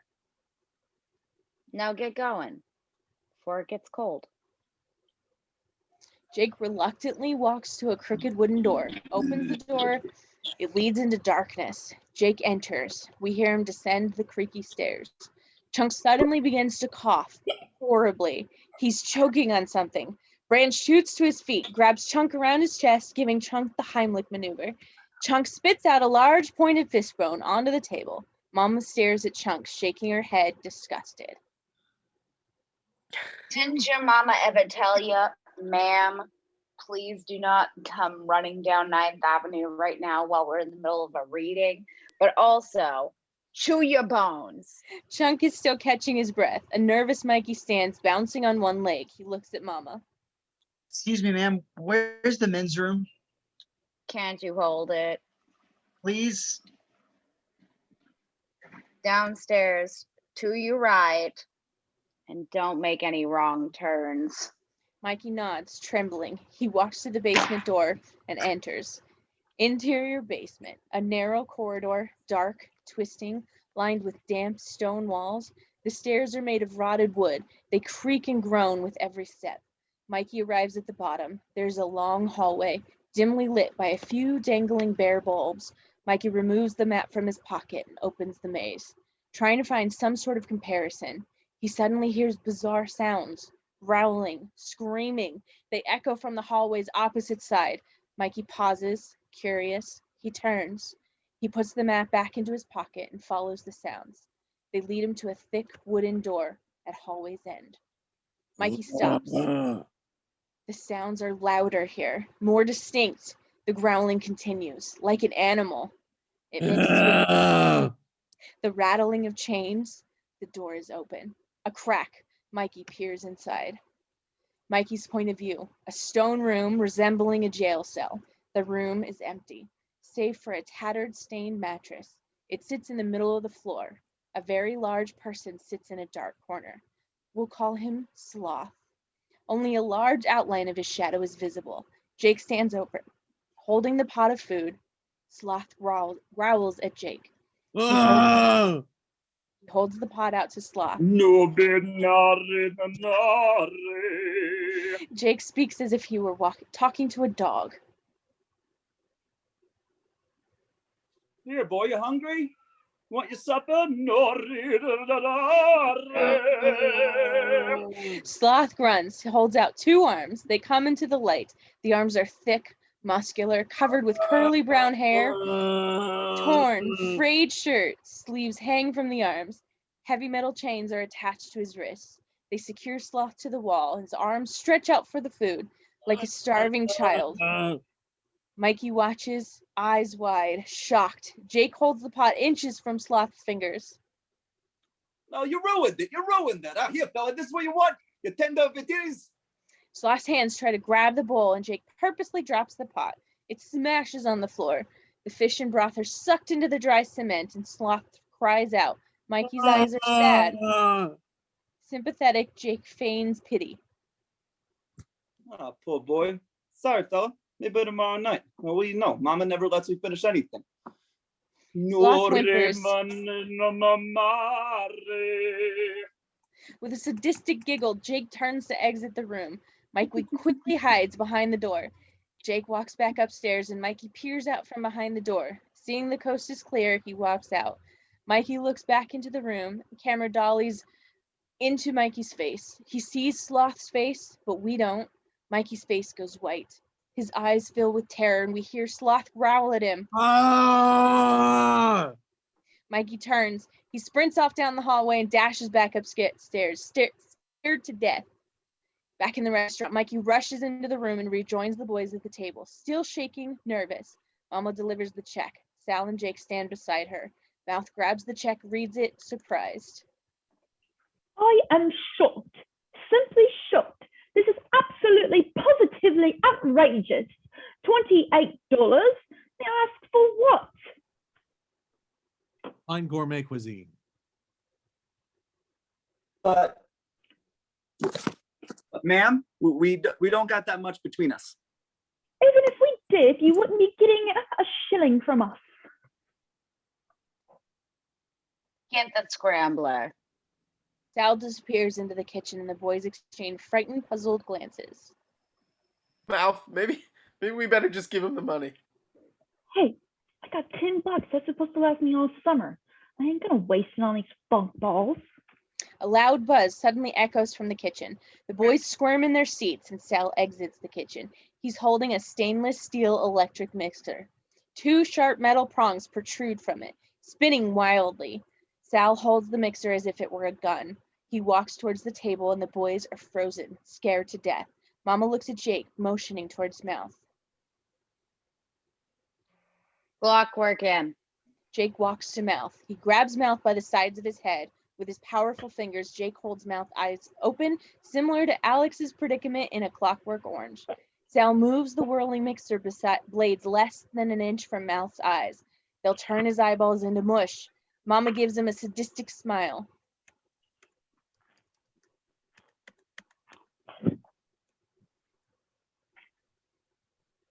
Oh shit, well fuck. Now whether you pay up, dun dun, we're gonna scramble your eyeballs. Mouth quickly rummages through his pockets for the money. The other boys do the same. Soon everyone has thrown everything from their pockets on the table. Coins, baseball cards, firecrackers, etc. A panic Chunk removes the doubloon from his pocket. Ready to throw it on the table, Mikey slaps his hand. Chunk remembers, putting the doubloon back in his pocket. Mama grabs the money from the table, counting it. When she gets what she wants, Mama nods to Jake and Sal. Okay, let him go. Jake releases his grip on Mouth. Sal switches off the mixer and Mama barks at the kids. If one of you makes a squeal about this, you'll be floating in tomorrow's surprise. The kids shoot out of their chairs, running out of the restaurant, and Mama turns to her sons. Come on, we gotta finish. Mama and the boys hurry off screen, back to work. Cut to the It's, graveyard. A few moments later, darkness approaches. The goon kids are hiding out here. Behind the tombstones, Mikey's scared, trying to explain what he saw. I'm telling you, they got a giant it, and they got it chained to the wall. And when it came into the light, you should have seen its face. It was horrible. All the parts were mixed around. Like your brain, lame-o. Mouth glares at the lounge, eyes raging. Mouth is muttering in gibberish. Toshiro Mofane Japanese. Turning to Mikey, Data points to Mouth. What's his problem? He always talks samurai when he gets real mad. Mouth continues the samurai grunts and growls. Mikey reacts as if he can understand. Data gives a puzzled look to Mikey. You can understand him? Sure, he's pissed at the lady for taking his $10. He wants revenge. What's he gonna do? Egg the place, toilet paper the trees, soap the windows? Hey, look! Buck points off screen. Jake and Sal exit through a side door, heads darting back and forth, making sure the coast is clear. They're carrying a large, limp bag, the size of a body. Mama and Francis follow, carrying another similar bag. The Goonies curiously watch from behind the tombstones. Jake opens the trunk of the pink Cadillac. He and Sal manage to fit one bag in the trunk. They attempt to load the other bag. Won't work. Not enough space. Taking over for Mama, Sal assists Francis. They carry the other bag back inside the restaurant. Brand looks at the others. What do you think they got in that bag? Bucks, all the righteous bucks they ripped off from chumps like us. Jake and Francis come back outside. They get into the Cadillac with Mama and Sal. They drive off. The Lighthouse Lounge is empty. Mikey excitedly looks at the others. Place is ours. Why don't we just go home? Forget about all this stuff. I mean, that lady was serious about putting us in the soup. Ignoring Chunk, Mikey pulls the map from his pocket. He tries to read it, but it's too dark. He looks to the guys. Anybody got a match? The boys scramble through their pockets looking for a match. Nobody can find one. Suddenly, a small flame appears. It enters from off-screen right. Another flame appears, entering from off-screen left. The flames are 2 matches held by Andy and Steph. The boys are surprised by the girls, and Mouth gives a nasty smile to Steph. What you doing in the graveyard? Digging for a new boyfriend? Don't knock it. Stiffs are good kissers. A lot warmer than you. Mouth shrugs. Turning to look at the map, Brand gives a puzzled look to Andy. What are you doing here? Andy wanted to follow you. Thought you had a date with Mary Prinkstetter. Shut up, Steph. We were out driving with Troy. He was being a real spaz ass. You know, tilting the mirror so we could look down our shirts. So I gave him a suck to the lip. Pretty aggressive, huh? Brand shrugs. Anyway, we got out of his car, saw you guys riding around, and thought it'd be fun to follow you. Mikey still reads the map, mumbling to himself. Okay, if it's 30 paces, 1, 2, 3. Mouth grabs Mikey from behind. Not pussy paces. Mouth takes over, walking out the paces with longer strides, moving towards the lounge. Mouth counts the paces as Elmer Fudd. 1, 2, 3. Be very, very quiet. I'm hunting rabbits.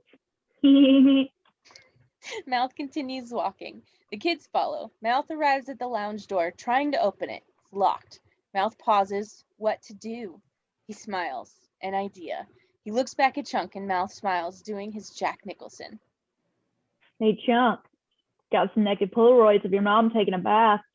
Want to buy them? Real cheap. Rage fills Chunk's eyes. He comes at Mouth like a linebacker. Mouth dodges out of the way and Chunk rams into the front door. Wham! The door breaks open.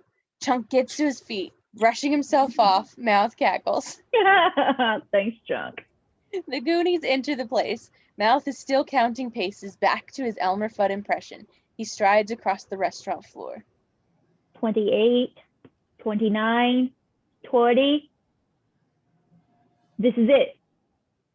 That exactly rabbit must be under heel.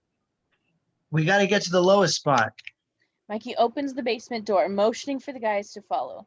Mikey leads the Goonies down a dark, narrow stairway into the basement. A distant sound is heard, the rattling of chains. A low growling. The kids pause, frightened. Chuck, I hope that's your stomach. No, that's an it. Mikey continues to descend. The kids cautiously follow. Another growl roars through the basement. Louder. Like an animal. The kids stop again, scared. Chunk turns to Mikey.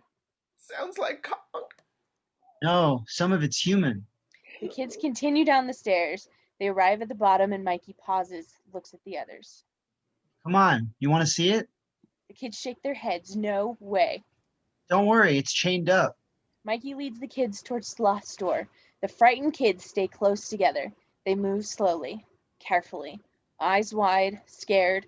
They're a few feet from the door. Mikey slowly reaches out, grabs the doorknob. The kids hold their breaths. Mikey twists the doorknob. Sloth's roaring growl blasts from behind the door, louder than ever. It sends a shudder through the hallway. The kids jump back a few feet into another door. The door bursts open and the kids fall inside like dominoes, resembling the stateroom scene from the Marx Brothers' A Night at the Opera. Interior, opposite room. The kids get to their feet. Mikey flips on a light. We're inside a large stone room, at one time used as a kitchen. The room is equipped with a giant freezer, 2 large stainless steel sinks, a Sparkletts glass water cooler, A stove and stone fireplace. A tiny flame still burns in the fireplace. The only object that seems out of place is a large, black metal printing press, sitting on the corner of the room. The press is ancient, rusty. Large buckets of green and black paint rest beside the press. A small window sits above the press. A photo of the Fratellis adorns the wall behind the press, and the Goonies stare at the press, puzzled. What's this? A Maytag reject? The kids exchange a bewildered shrug. Chunk is uninterested. He goes straight for the water cooler, trying to get himself a drink, but there are no paper cups. Chunk moves his mouth beneath the tiny faucet, turns on the faucet, and lets the water stream into his open mouth. Data crawls beneath the printing press, examining the various mechanisms and gears. Steph looks at the Fratelli photos, a puzzled look on her face. They're strangely familiar. An excited Mikey grabs the fireplace poker. He finds a random spot in the center of the floor. Guess this is as good a place as any to start digging. Mikey raises the poker high in the air, brings it down hard on the concrete floor. Wham! The poker doesn't make a dent. Instead, it sends a reverberating shock through Mikey's body. His teeth even begin to chatter. Brand shakes his head. You really want to try to dig through cement? You got a better idea? Put Hershey's all over the floor. Let Chunk eat his way through. Yeah, all right. You know, Mouth, I just about had enough. Okay. Chunk's sudden movement causes the Sparklets container to tilt. It falls off its base and smashes to the floor into a million pieces. The water flows across the floor, trickling into the open fireplace. Several seconds pass before the water hits the fireplace bottom, and Andy pauses. Listen. They listen to the slow trickle for a moment, and Brand shrugs. Big deal. Sounds like my grandpa taking a leak. No. It's deep. There must be some kind of opening or passageway. The kids dash to the fireplace. Brand reaches down to pick up a log, and he burns his hand. The logs still glow fiery red. Brand takes off his shirt and wraps his hands with the shirt. He begins to remove the hot logs from the fireplace. Data still tinkers beneath the printing press. At the fireplace, Brand has removed all of the logs. Only a section of black rusted steel grating remains. Brand removes it. A few feet below the fireplace floor is lined with widely spaced boards and the pieces of rock and earth. Brand shoves his foot into the fireplace and begins to pounce on the boards, trying to break through. A bored Chunk is looking around. His eyes light. He's discovered the freezer. He mumbles to himself, smiling. Wonder if they got chip witches. Chunk grabs the freezer handle. He pulls hard. It's jammed. He pulls again. It still won't budge. Brand is stomping on the fireplace ground. It creaks, cracks. The kids curiously watch. He gives a hard stomp to the ground, a loud crack. Brand's foot shoots through, up to his knee. An opening, the boys help Brand out of the fireplace. Suddenly, a loud noise rocks the room. Everyone turns to the direction of the sound. Data's turned on the printing press. The press is wobbling, churning, shaking, coming to life. A freshly printed sheet rolls out of the press. Data grabs the sheet. He holds it up. It's filled with perfectly printed counterfeit $50 bills. Data calls to the others. Hey guys, check it out. Everyone hurries to Data, except for Chunk. He's still pulling at the freezer handle. The other kids surround Data, staring at the counterfeit bills. Brand nods. Bogus bills. I knew those people were from the ozone. Steph comes upon a horrible realization. She grabs a photo from the wall.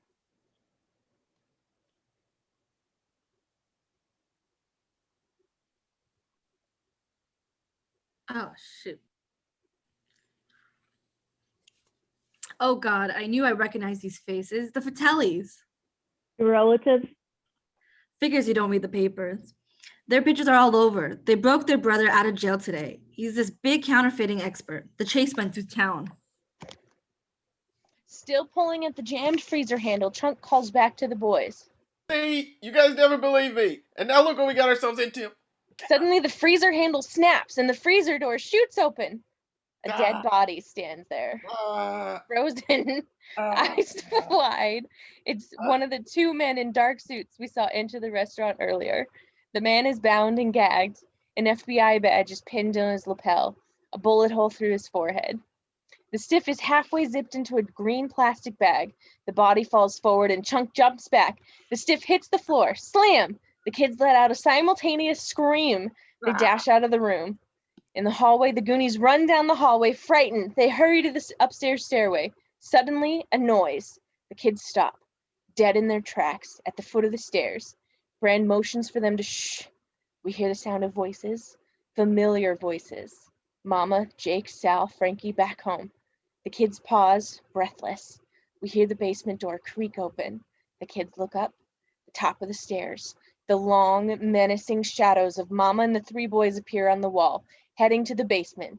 The kids turn, sprinting back to the counterfeit room. Back in the room, the kids run inside, panicked. Mikey uses his mist and Chunk is scared to death. Oh God, this is it. Our last day on Earth.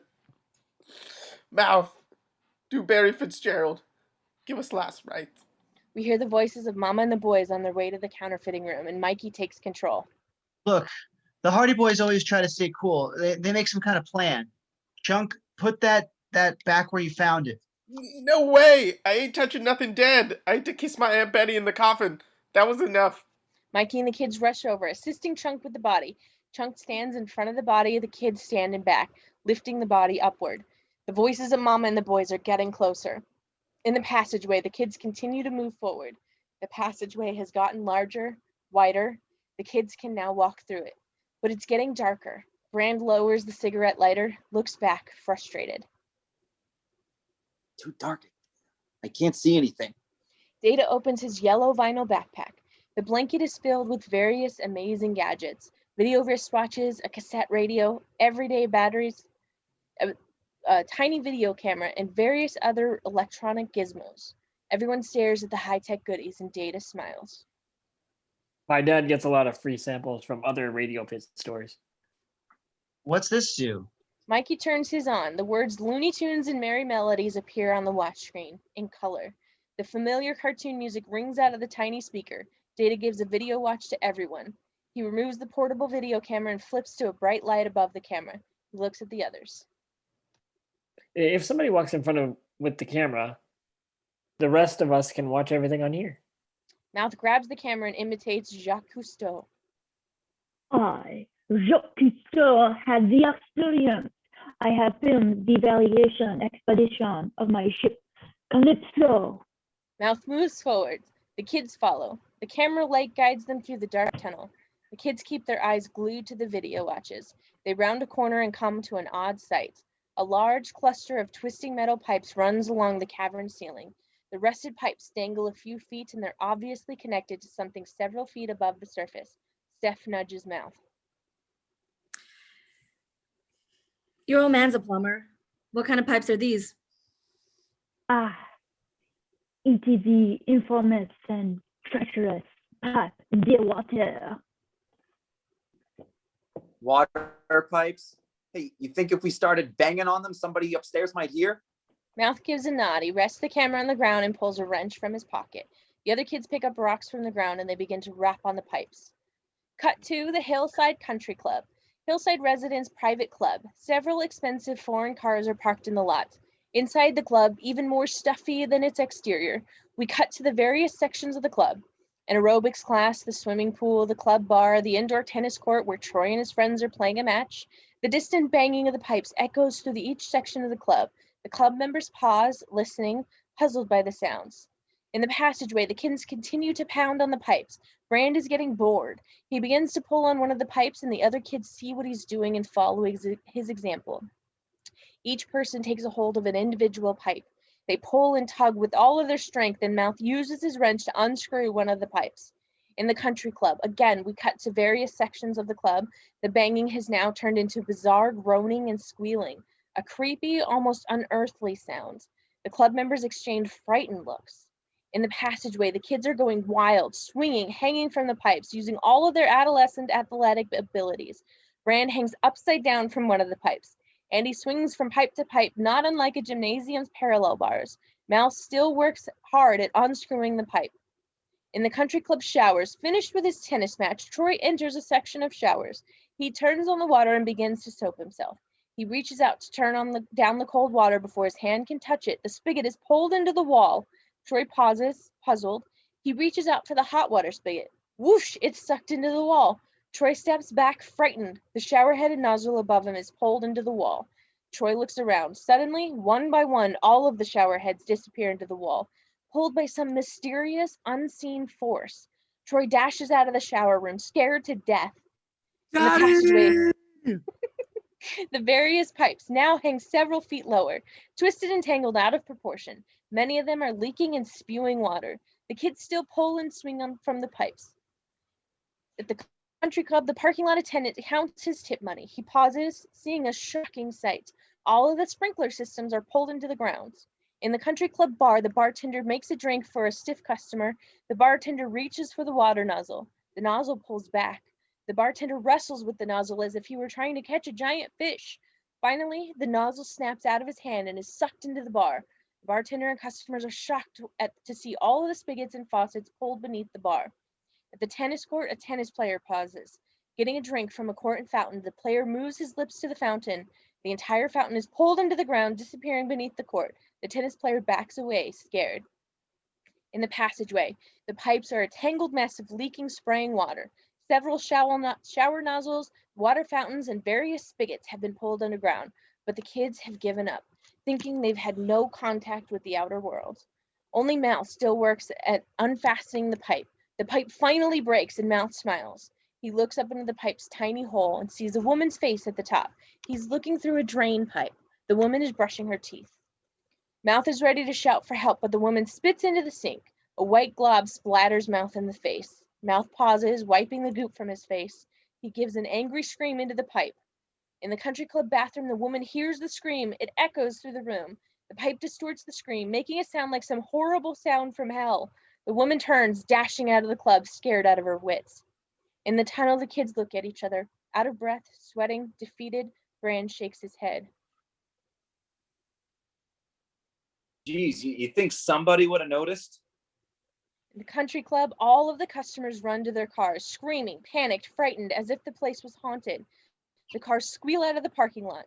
In the passageway, Mouth picks up the video camera, points it ahead, continues with a Jacques Cousteau impression. So the journey continues, but where will the next path lead us?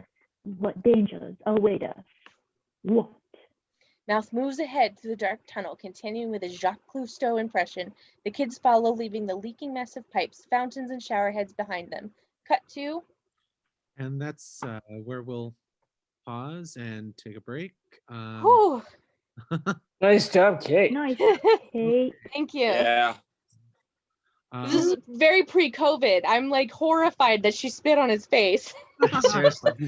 I'm horrified anytime I see someone like hug on Yeah. a TV show or a movie, even ones that were like filmed 20 years ago. I'm like, Right? what are you doing? Right? You watch everything with a different eye now. All right. Close up, Hamilton Beach Blender. A hand comes into frame, holding a large eggplant. The eggplant is placed into the blender. The blender liquefy switch is hit. The eggplant is pushed into the blender. The eggplant is crushed, turned to mush. From the bottom to the top, we hear Mama's voiceover as the eggplant is crushed. First, we'll start with your pudgy little fingers, then your round little hands, then your fleshy arm. Camera pulls back. We're back in the Fratelli basement. Francis is holding the eggplant. Sal controls the blender. Jake is holding a gun to Chunk's head. Chunk is nervous, sweating, tied to a chair by an extension cord. Mama stands in front of Chunk, spewing out the threats. Mama nods for Sal to turn off the blender, and Mama looks back at Chunk. Now, you're gonna tell me what your little friends are? The fireplace. Don't lie to me, boy. Honest, we got this map from Mikey's dad, so that underneath this place there's a buried treasure. Don't give us any of your bullshit stories. We want the truth. Spill your guts. Tell us everything. Okay. Everything. Okay, I'll talk.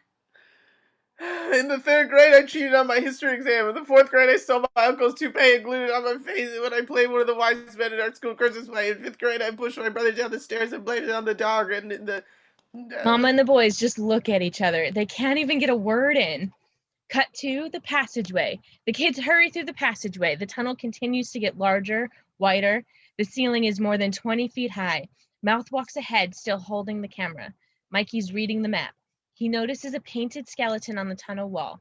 It corresponds to an identical skeleton on the map. Suddenly, a small particle of dirt falls on the map from above. Mikey looks up. Small clumps of dirt fall from the different sections of the ceiling, and Mikey calls to the others.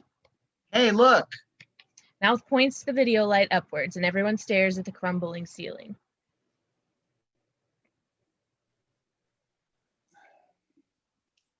We must be close to the surface. Maybe we could dig through. But how are we supposed to get up there? Andy gets an idea, and she takes control. Andy, we can't hear you. Oh, I got muted. Okay, listen to me. We can reach the ceiling. All we got to do is touchdown victory formation, you know, like cheerleader pyramid, like we do at the games. No way. I ain't doing any cheerleader stuff. No. What's the matter? Aren't you tough enough? Brand has no answer. He's caught off guard. Cut to a few minutes later, close up Brand's face. Straining, camera pans to his right. Mouth and Data stand there, sneakered feet boister on their shoulders. Camera pans upwards. Andy and Steph stand on their shoulders. Mouth's arms are holding Steph's legs, and she suddenly slaps his hand. Stop trying to cop a feel. Why would I want to touch a disease pit like you? See what a real girl feels like? You're used to girls with staples in their bellies. Camera continues to pan upward. The pyramid top. Mikey stands here. On Andy's and Steph's shoulders at the top, a few inches from the ceiling. Camera pulls back. The kids have formed a perfect pyramid. Using the fireplace shovel, Mikey digs into the ceiling. Clumps of dirt continuously fall to the ground. With a little effort, Mikey's shovel shoots through the ceiling to the surface. Cut to close-up, a sign. It reads Cauldron Pond Zoo. Camera pans to the sign, stopping outside a large steel cage. Exterior cage. An enormous, black, slimy rhino stands inside the cage. The rhino is puzzled by a strange object. Mikey's shovel protrudes from the ground. In the middle of the rhino's cage, the rhino sniffs at the shovel. In the passageway, Mikey continues to dig at the earth above, pulling his shovel in and out of the ground. Clumps of dirt continue to fall, getting larger and larger. In the cage, the earth surrounded by the rhino begins to weaken. The rhino looks around, frightened. Soon, the crack appears in the ground, followed by another and another. Soon, the rhino is surrounded by cracks. Trapped. In the passageway, larger sections of dirt begin to fall. The ceiling is buckling, quivering. Mikey jumps back, scared. The pyramid of kid tilts over, falling to the ground. The ceiling begins to crumble. Huge chunks of earth fall. The frightened kids move away, backs against the wall. In the rhino cage, the ground surrounding the rhino crumbles. A large hole opens up, and the helpless rhino is sucked underground. In the passageway, the rhino falls to the ground, slam! The shocked kids scream.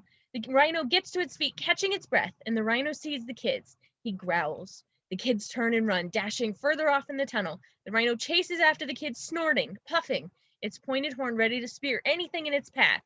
Cut to the basement. Chunk still sits in his chair, surrounded by Mama and the boys. He's crying, hysterical, babbling, still professing everything. In the 7th grade, I touched my sister while she was... Yeah! What? And last year, I poured bleach in my mother's shampoo. I unscrewed the hinges of my grandmother's walker. What? I always make funny phone calls to the sheriff's office trying to see how many police cars and fire trucks they'll send out. Cut to the rhino's face, snarling. Camera pulls back. The beast still chases the kids through the passageway. The kids run for their lives. They round a corner, met with a shocking sight. The tunnel comes to an abrupt end. A solid stone wall faces them. A small hole sits in the middle of the wall. The kids look back. The thumping rhino is still in hot pursuit, horn reared, ready to kill. The kids climb through the hole, pushing, shoving, hurrying to the other side. The rhino gets closer, closer. Mikey's the last to climb through the hole. On the opposite side of the wall, Mikey leaps through the hole. The rhino's horn follows, just missing Mikey. The camera pulls back, and the kids have landed in a pool of water. The water comes up to their necks, and Mouth manages to hold the video camera above water. The rhino's horn pokes through the hole. Bored, unable to get its enormous body through the hole, the rhino pulls back its horn. The beast disappears back into the passageway. The kids wade through the water, looking around. The pool extends a few feet to another tunnel. The passageway continues. Mikey notices something on the wall. More painted skeletons. Pointing toward the next tunnel, piles of glistening silver and copper coins surround the edge of the walls. Data notices. Hey, look. I think it's the rich stuff. Nah, just new stuff. All Lincolns and Washingtons. Mikey looks upward. He spots a small circle of light shining several feet above the kids. We must be at the bottom of a wishing well or something. The kids look up. Suddenly, a splash. In front of Data. Data fishes for what landed in the water and removes a silver dollar. He looks at the other kids, surprised. Who's got the K to be making dollar wishes? Cut to, above ground, a wishing well. Troy sits at the side of the well. He's just tossed the silver dollar. Troy's drinking buds with 3 of his muscular friends. One of the friends gives a cockeyed smile to Troy.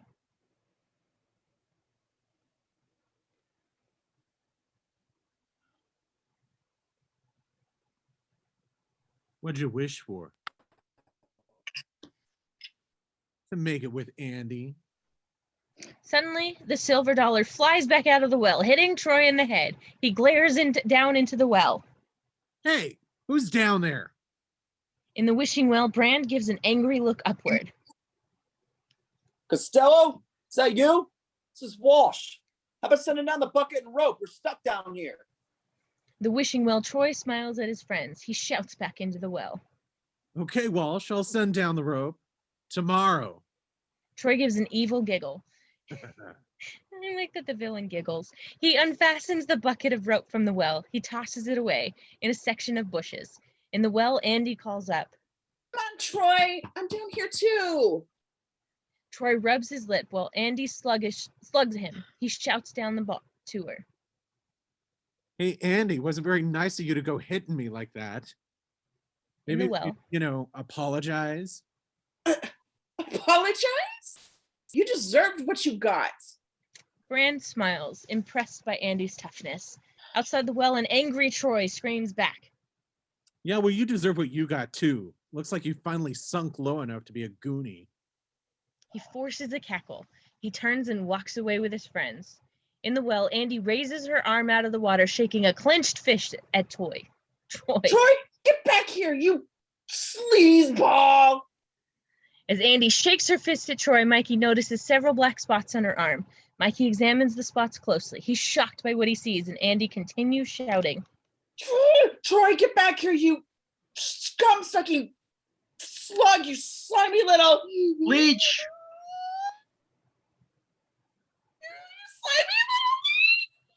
Andy, on your arm, leeches!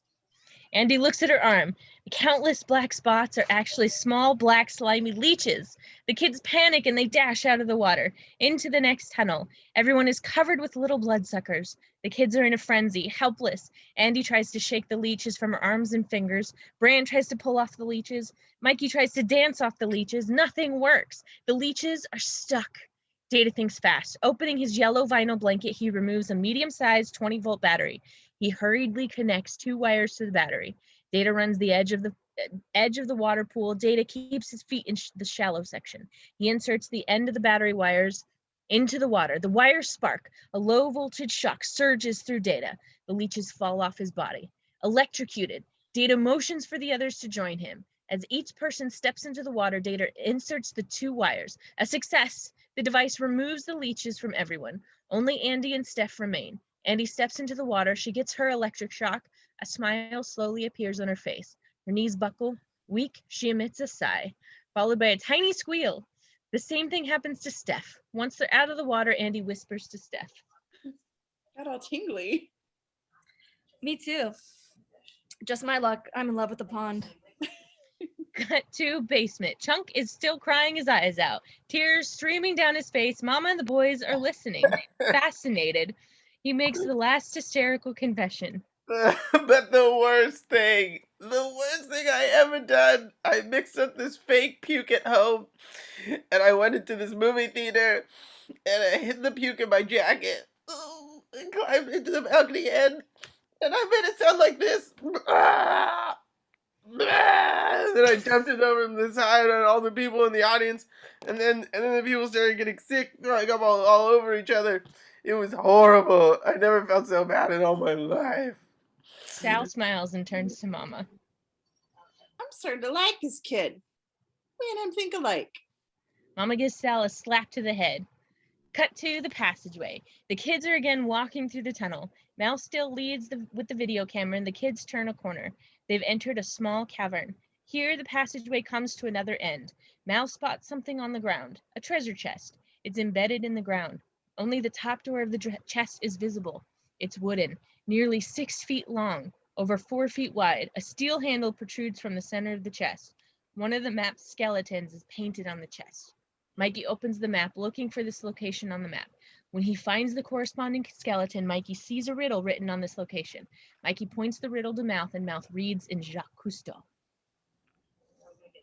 The wooden chest hides what no man can dream, far, far deeper than our ruby's red gleam.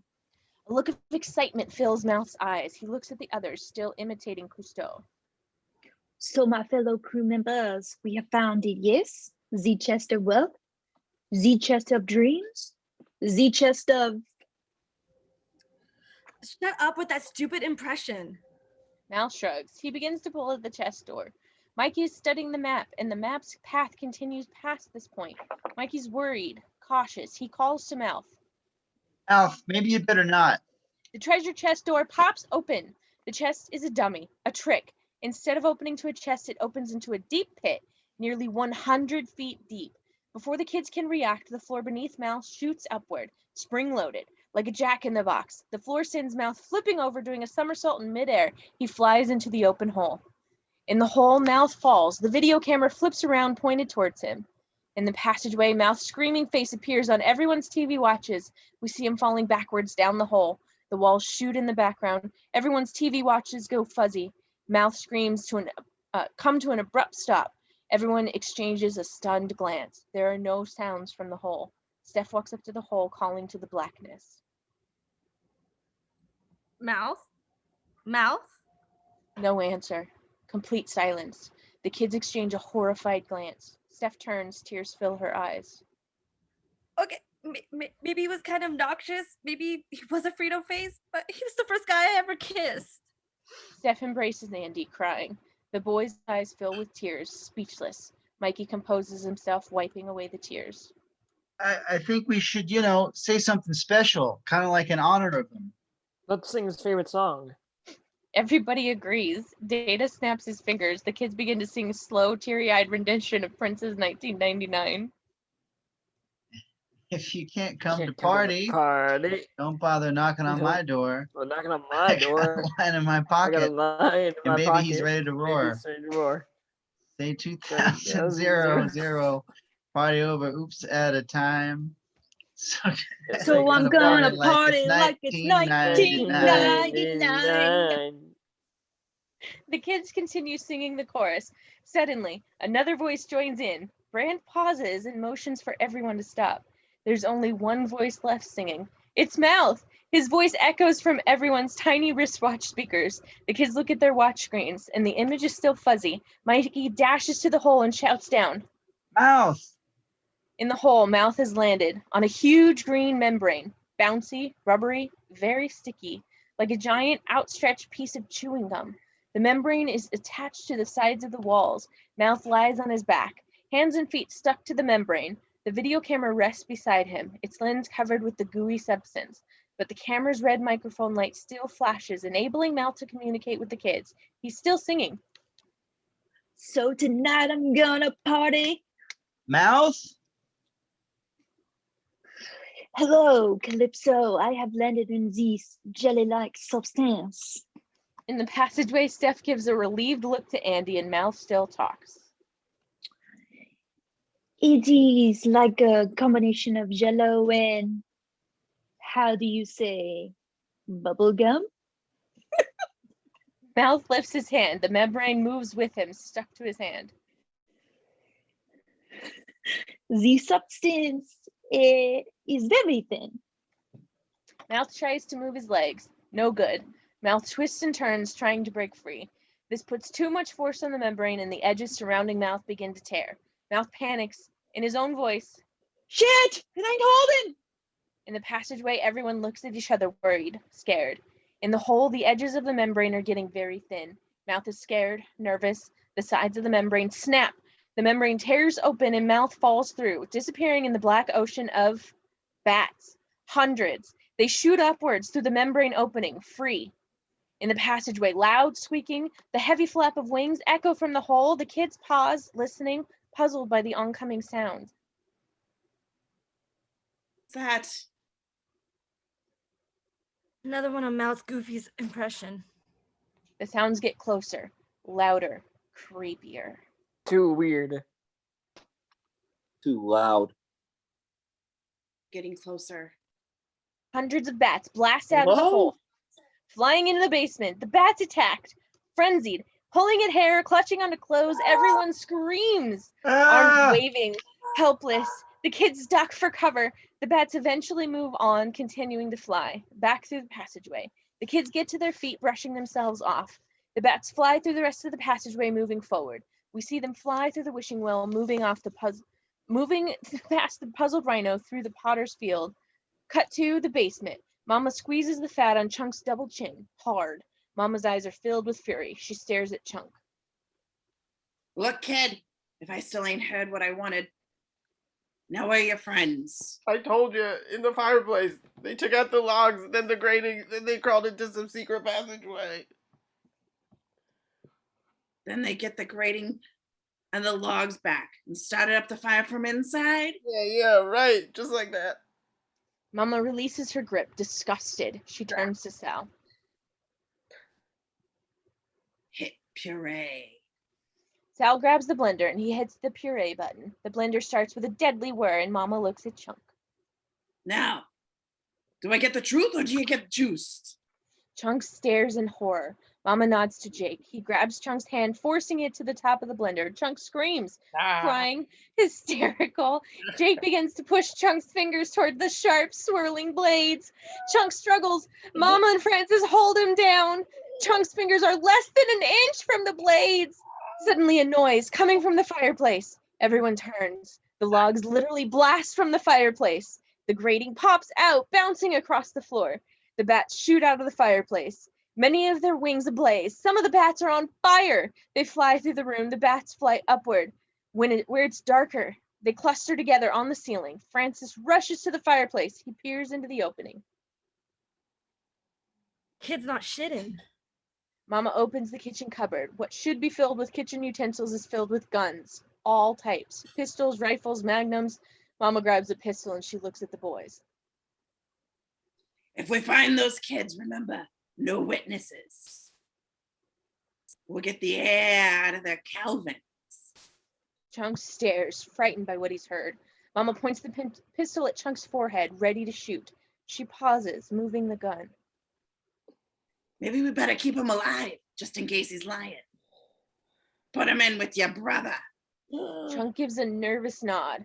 Jake and Sal lift Chunk in the chair. Something falls out of Chunk's pocket. The doubloon. It hits the floor. Mama grabs it, studies it, puzzled. She looks at Chunk. What's this? A crackerjack prize? We found that on the map. It's got something to do with the buried treasure. Mama's still puzzled. She holds the doubloon out to Francis. You're supposed to be an expert. Francis takes the doubloon, studying it. His eyes get wide. His mouth drops open in total shock. Oh my God. Mom and the boys shoot him a puzzled look. Cut to the hole, the broken membrane. Camera pans downward. We scale a few feet down the rocky wall to the ground. Mouth lies here. He slowly gets to his feet, brushing himself off. Surviving with only a few scratches and bruises, Mouth looks around. He's landed on a natural rocky tunnel, cavernous, narrow. A little under 6 feet tall, the tunnel leads off in another direction. Mouth sees the video camera lying on the ground. Mouth removes the gooey membrane from the camera lens and turns it on, pointing the camera at his face. Jacques Cousteau here. Yes, I have survived. Why? Is it because I have the heart of a lion, the courage of a tiger, the strength of a... Mouth is interrupted by a pebble thrown from above. It hits him in the head. An angry Mouth looks up and we hear Steph's voice shout from above. Shut up! Mouth smirks. Cut to Sloth's room. Sloth Sloth sits with his back to us. He sits in front of the TV, his face a few inches from the screen. He's watching Dynasty. Jake and Sal carry Chunk inside, and they sit his chair directly beside Sloth. Sloth doesn't notice. He's too interested in the show, and Sal smirks to Sloth.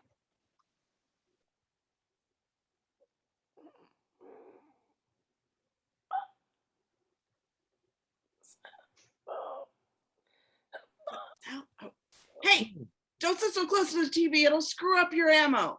The kids will be born defective, like you. Jake and Sal laugh, and Sloth ignores them. They exit the room, and Chunk stares ahead, scared. He still can't see Sloth's face. He emits a nervous laugh, trying to be friendly. Hi, how you doing? My name's Lawrence. Everybody calls me Chunk. Guess that's because I eat too much Twinkie juice. Sloth turns from the TV, emitting a loud, angry growl into Sloth's face. For the first time, lit by the flickering blue of the TV screen, Sloth's misshapen head is enormous, rectangular. A small patch of grayish hair sits on top of his pointed skull. His neck and temple are shaved. His ears are huge. His wide, bulbous nose stretches across his face. His lips are thick, dripping with saliva. His front teeth protrude, crooked, yellow. His eyes are crooked. One sits in the middle of his cheek, the other's in its proper place. A monstrosity. Chunk screams, trapped. Sloth gives a high-pitched giggle, and he's found a friend. Cut to the passageway. Mom and the boys crawl beneath Potter's Field, each carrying a pistol or rifle. The vast array of decaying corpses does not affect them. They hurry through unflinching. Francis is holding the doubloon, studying it as he crawls through the passageway. He explains it to Mama. This is from the missing treasure of William B. Cordoba, better known as One-Eyed Willie. Oh, shit. Willie was one of the most clever and ingenious pirates of the 16th century. He started out as a court jester, but then banished from 5th century courts because of his off-color stories and practical jokes. So he formed this pirate band, and they set sail on the ship Inferno. Willie and his men marauded hundreds of the king's ships. They accumulated treasure worth millions, maybe billions of dollars. Legend has it that while being attacked by 3 of the king's ship, Willie steered his sinking ship into a hidden underground cabin. Willie and the other survivors spent the next couple months hiding out. They built a bunch of underground caves loaded with all kinds of weird booby traps to protect their treasure, but old Willie spent too much time in the dark. He went bonkers, killed all his crew members. They offed himself right through the heart with his own sword. Archaeologists and explorers have been searching for hundreds of years, looking for the ship's remains, but never found anything. No bodies, no treasures, nothing. So what you're saying is, if we found the rent of these, they'd be worth something. More than a piece of shit printing press could crank out in 50 years. Mama's eyes fill with greed. They continue through the passageway. Jake spots the corpse's dangling arm, and he lifts the arm, examining the gold wristwatch. Jake removes the wristwatch, putting it on its own wrist, and continues through the passageway. Cut to the kids. They've fastened a rope from the top of the hole. They're now climbing down the rope to the bottom of the hole. The camera follows the rope to the ground, and Mouth stands there. He assists each person to the ground. Steph is the last person to climb down, and she's headed towards Mouth. Mouth looks up. He can only see Steph's legs and butt coming towards him. He does an imitation of Star Trek's Captain Kirk. The wall surrounding the bolts begin to give. Plaster cracks, crumbles. The bolts fly out of the wall, and the chains drop to the floor. Sloth's legs are free. Chunk shakes his head. Geez, mister, you're even hungrier than me. Sloth gives a wheezing laugh. He begins to pull the chains that bind his arms. Chunk just watches. Cut to the Fratellis moving through the passageway, guns raised, looking for the kids. They come up to the tangled mess of uprooted water pipes, fountains, and sprinklers. Jake pauses, looking at his gun. Hey, Ma, my gun's all clogged with dirt. Mine too. Mama takes the guns from her sons. Most mothers gotta something their kids' shirts. So their pants. Me, I gotta clean my kids' guns. Mama takes a seat on the dark ground. Jake and Sal Jake, Sal, and Francis each take a drink from the various spraying pipes and fountains. Mama pauses and she hears something. Heavy breathing. She looks at her sons. One of you boys got the sniffs. The boys shake their heads. Mama goes back to the gun cleaning. Suddenly, the ground below her begins to move forward. Mama pauses, puzzled. Mama looks down. She realizes that she's sitting on the rhino. The rhino turns, shooting a ferocious growl at Mama. She drops the guns and hops off the rhino. Mom and the boys dash off into the passageway. The rhino chases after them, crushing the Fratelli's guns beneath its heavy feet. The Fratellis run for their lives. They reach the dead end. Panicked, they begin to push and shove, frantically crawling through the tiny hole in the wall. The rhino is nearly upon them. Jake is the last to crawl through the hole. The rhino rushes forward, poking Jake in the ass. He sends him flying through the hole. We hear the splash as Jake hits the water on the opposite side. With a satisfied snort, the rhino turns and walks back to its resting place. In the passageway, One-Eyed Willie chamber, the kids surround One-Eyed Willie's skeleton, examining, afraid to touch anything. Mikey's reading the map. A bored Andy gets Steph's attention. They sneak off together into one of 7 tunnels. Everyone is too concerned with One-Eyed Willie to notice. Meanwhile, Mikey has found a spot on the map where the path veers off in 7 directions.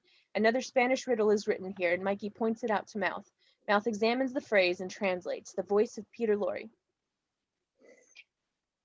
7 tunnels of mystery, all lead to the unknown.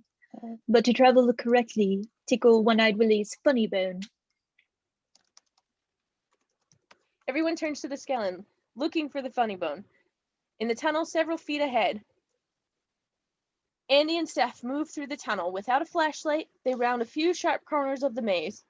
The further they walk, the darker it gets. They finally stop, having traveled far enough. Andy pauses, giggling. She composes herself and cries out. Oh, Fran. It's so dark over here. I tripped over something. I think I maybe sprained my ankle. In the chamber, Brand and the boys surround the dangling One-Eyed Willie skeleton. Still looking for the funny bone, Andy's voice echoes through the tunnel. Brand sighs and gives a slap to Mikey. Go see what she's ragging about. Mikey follows Andy's voice into one of the tunnels, and Brand looks at the others. Okay, so we gotta tickle him, but where's the funny bone? The finger bone's connected to the hand bone. The hand bone's connected to the arm bone. The arm bone's connected to the funny bone. Mouth tickles behind the skeleton's elbow. This triggers a loud creaking sound. Suddenly, the skeleton shoots out of one of the caves, dressed as an angel of death. The skeleton is carrying a large scythe. Its rusted blade long and sharp, the booby-trapped skeleton speeds across the floor, fastened to a wooden board with wheels. Scythe blade coming straight for the boys' heads. The boys duck just in time. The skeleton shoots by, the sickle blade just missing their heads by less than an inch. The skeleton slams into a far wall, shattering into a million pieces. The boys catch their breath. In the tunnel, Mikey walks through the twisting tunnel looking for Andy.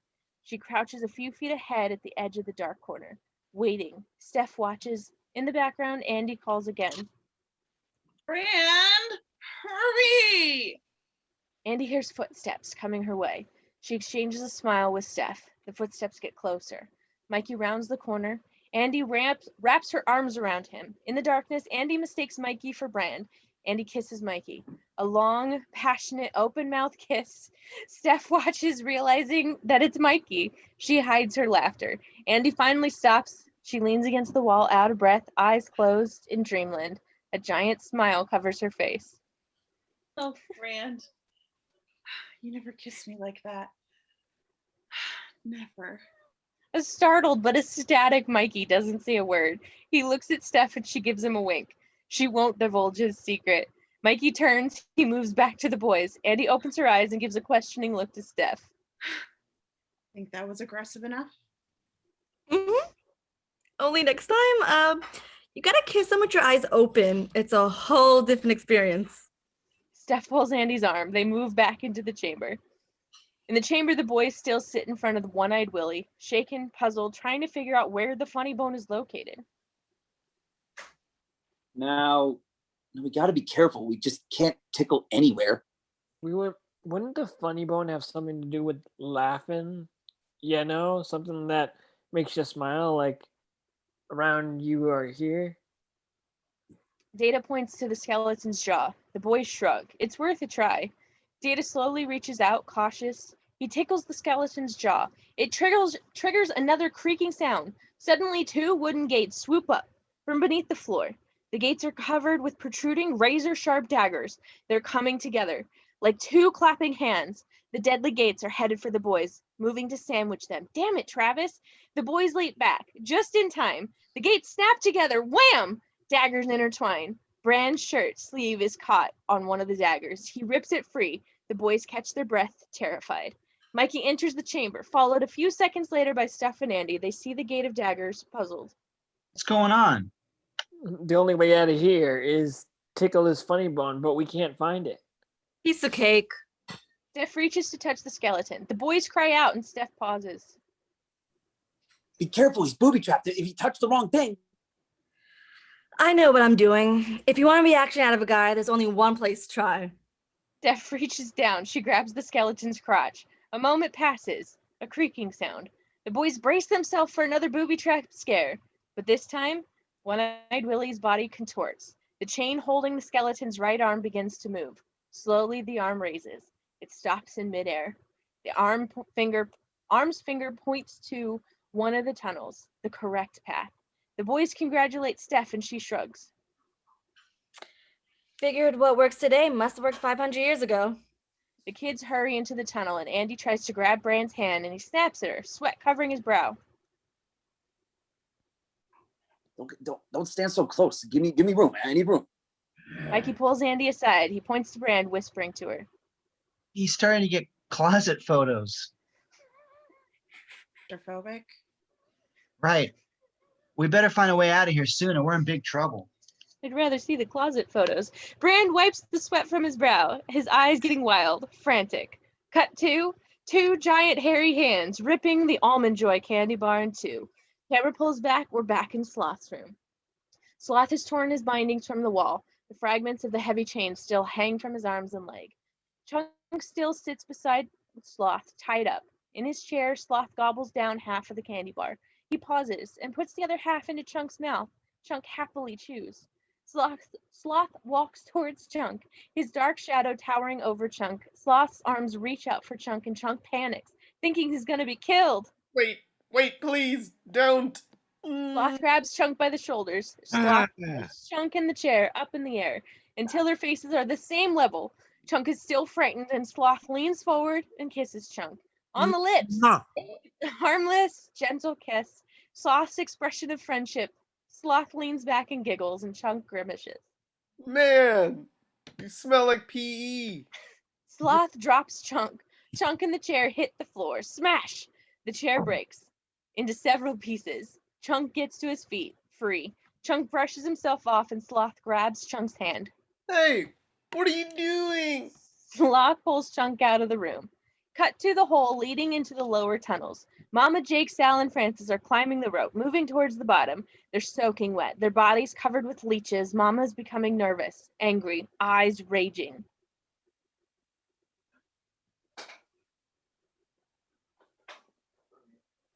I forgot I don't have this shit highlighted. When I see those kids, I'm gonna rub them by the neck. Oh wait, my pearls.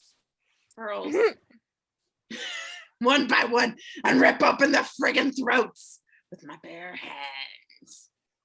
You said it, Ma. Because of them, we almost got killed by that rhino thing. We lost our guns. All we got left is bullets, and now we covered with these greasy little bastards.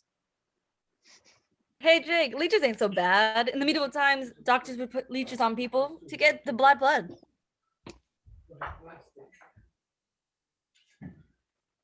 That's just like Brooklyn. We blow up the restaurant to get out the bad blood.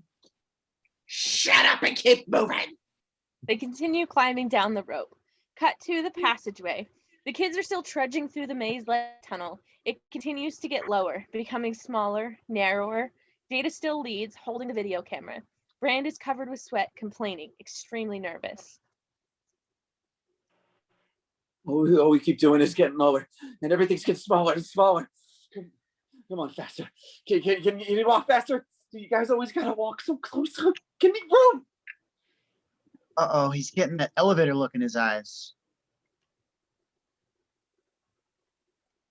Elevator? What's all this stuff about an elevator? Me and Bran got stuck in this elevator once for 5 hours. It was okay at first. Then he started getting claustrophobic. Yeah, and he freaked out. Lost total control, started spinning around in circles. His arms whipping around like a breakdancer on fast forward. I had to climb on the elevator roof so I wouldn't get hurt. He trashed the elevator's whole insides, ripped out all the buttons, put dents and holes in the walls, tore the carpet off the floor. It was all over in about 30 seconds. Then he was okay. Real cool, relaxed, back to normal. A hand grabs Mikey's hair, pulling it hard. Come on, hurry it up. You ain't got time for you talking. Move it. Data comes to an abrupt stop. In front of him, literally a forest of cable TV wires. They stretch hundreds of feet ahead, extending from the cavern ceiling to the floor. Bran panics, upset. Oh man, what's this crap? What are we supposed to do? What are we supposed to do?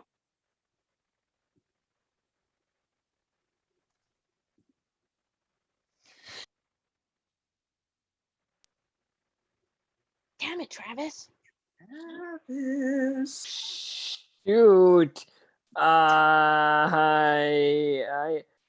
Easy, dude, relax. It's just TV cable. They must have thrown the ocean. Be okay. We get through. Andy tries to wipe the sweat from Bran's forehead. He slaps away her hand.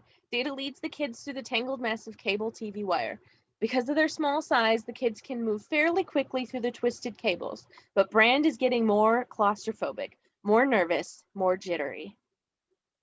I can't breathe. I'm choking. Mikey, give me your misty stuff. Come on, man. Now. Mikey gives Brand the mist. Brand grabs it, sucking up the precious mist. Mikey again whispers to Andy. Last time he used that was in the elevator. The kids have now made their way more than halfway through the tangled cables. Data pauses and grabs one of the cables. An idea. We can patch my video camera into one of these. We might be able to communicate with somebody up there. Maybe get help. The kids agree and Data begins to work. Brand is sweating, still filling his lungs with the mist. A worried look covers Mikey's face. Cut to the basement counterfeiting room. Sloth leads Chunk inside. Sloth runs to the freezer. He opens the door and looks back at Chunk. T-bone? Sloth rips open the freezer's plastic bag and removes a thick frozen T-bone steak. Sloth takes a huge bite from the frozen meat, chewing the crunchy steak. Sloth offers a bite to Chunk and Chunk declines. You know what? No, you keep it. I like mine not so crunchy. Sloth shrugs. He continues eating the steak, bones and all. Chunk spots a telephone and walks over to the freezer and grabs the phone. Chunk dials the 3-digit number. Hello, Sheriff. I'm at the old Lighthouse Lounge, and I'd like to report a lot of things. First, there's a murder. Actually, 2 murders. Plus, we found the hideout of those Fratelli people, and then I would also. Wait, just hold on here. Is this you again, Lawrence? Yeah, it is. When the hell are you gonna stop bugging me? Do I have to call your mother again? Meanwhile, Sloth has begun to devour a frozen turkey.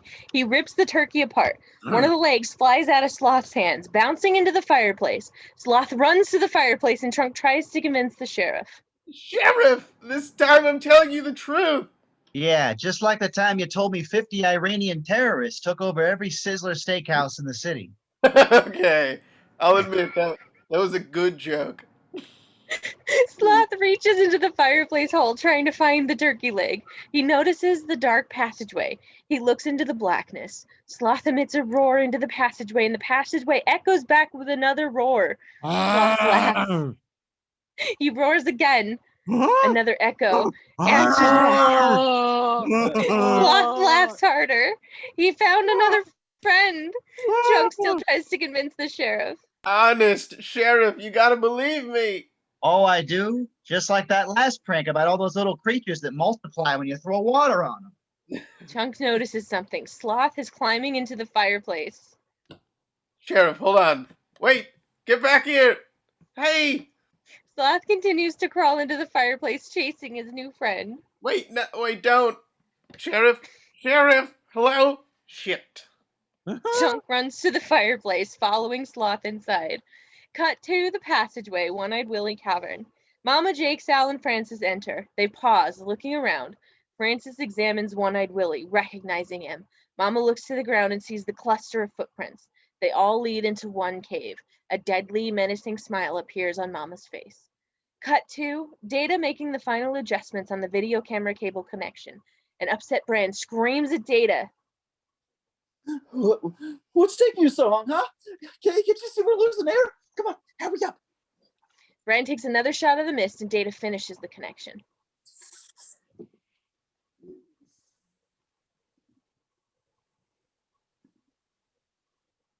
Hold on, I'm fixing the connection. Signal might be a little weak. Data turns on the camera and looks at the kids. Who wants to do the talking? Mouth clears his throat. He walks forward, smiling into the camera. Mouth imitates Howard Cosell. This is Howard Cosell. I'm coming to you live from the caverns of One-Eyed Willie. Cut to Rosalita in the Walsh's Mexican maid. She's standing in the Walsh rec room ironing. The television plays, an MTV video. Bruce Springsteen sings Dancing in the Dark. Irene is visible in the background. She's seated at the kitchen table. She's speaking to someone on the telephone, and her face is a combination of worry and frustration. That was Jen's. Oh. Oh my. Oh my God. I love it. Rosalita? Kat, this is Irene Walsh. Has Data come yet? No. Yes, I'm getting very worried. They've been gone for almost 8 hours. I think we should call the police. Rosalita continues to iron. Suddenly she notices something strange on the television. Mouth appears on screen. In the middle of the MTV video, Rosalita pauses, puzzled. The image of Mouth continuously fades in and out, but only the sound of Springsteen's song is heard. The signal's too weak for us to hear the kids. In the passageway, Mouth still speaks into the camera, still imitating Howard Cosell. In the infamous fertility hideout is located in the Lighthouse Lounge. We are somewhere in the caverns below. Suddenly, two hands grab Mouth around the neck. They begin to strangle him. It's Mama Fratelli, poking her arms through the tangled wires. The kids let out a scream, panicked. Sal, Jake, and Francis break through the cables, arms outstretched, ready to kill. They come for the kids, but the kids fight, scratching, kicking, struggling for their lives. Cut to Rosalita staring at the TV, horrified, wide-eyed. The passageway action fills the TV screen, but it continues to fade in and out. There are various shots of Mikey struggling with Jake, Andy pushing and kicking Sal, Brandy struggling with Francis, and Mouth fighting Mama. Rosalita screams into the kitchen. Mrs. Walsh! Mickey! Brand! Irene pauses, speaking into the phone receiver. Hold on, Pat. Yes, Rosalita, what is it? Mickey! Brand! Irene stands, moving towards the rec room. In the passageway, Data struggles with the Fratellis. The cable connection with his video camera is snapped, disconnected. In the Walsh home, at the exact moment Irene enters the rec room, the kids and the Fratellis fade off screen permanently. Only Springsteen and the East Street Band remain. Irene stares at the TV, seeing only the video. She gives a puzzled shrug to Rosalita. Yes, I know. Mike and Brand love Springsteen. So what? Irene turns. She walks back into the kitchen, and Rosalita stares at the TV screen, frustrated, helpless. If she could only speak English. In the passageway, the kids continue their fight with the Fratellis. Brand's face has become a deep, pulsing red. His crazed eyes bulge. A man ready to explode. He emits a blood-curdling scream. His body begins to spin like a top. His arms swing wildly, punching anything in his path. The kids back off, and the Fratellis come at Brand. He fights like a man possessed, kicking, punching, the body surging with adrenaline. Mouth, watching with the other kids, narrates the fight as Howard Cosell. With 2 punches, Brand floors Jake and Sal. It's a right, then a left, and the Fratellis are down. I haven't seen this kind of fighting since Louis and Dempsey's. Brand gives a hard kick to Francis's midsection. Francis hits the ground, and Brand grabs Mama. He flips her over his shoulders, and she hits the ground, thud, out cold. Whew! What a finish! Walsh wins! TKO! Brand continues his fit, ripping the TV cables to shreds. The kids just stare, equally startled and relieved. Brand finally slows down, relaxing, tired. He collapses. The kids assist the dazed Brand to his feet. They hurriedly make their way out of the cable forest. The groggy Fratellis lie on the ground, dazed for a few minutes. Cut to Sloth crawling out of the Potter's Field passageway. Chunk is a few steps behind Sloth. Sloth walks through the tunnel and emits a loud scream. In the dark passageway, an echo again answers back. Sloth chuckles, continuing forward. Chunk grabs Sloth's arm, trying to explain. Wait, listen to me. That's not a person. That's just your echo. Understand? Your echo. Sloth pauses. His face lights. He nods, thinking he understands Chunk. Eggo! Eggo waffle! Sloth turns and continues forward, excitedly repeating Eggo waffle to himself. Eggo Chunk waffle. follows, Eggo waffle. trying to reason with Sloth. No, not ego. Echo. Echo. Sloth doesn't listen. Echo. Continuing ahead, Echo. they pass through the broken pipes and fountains, moving further and further into the tunnel.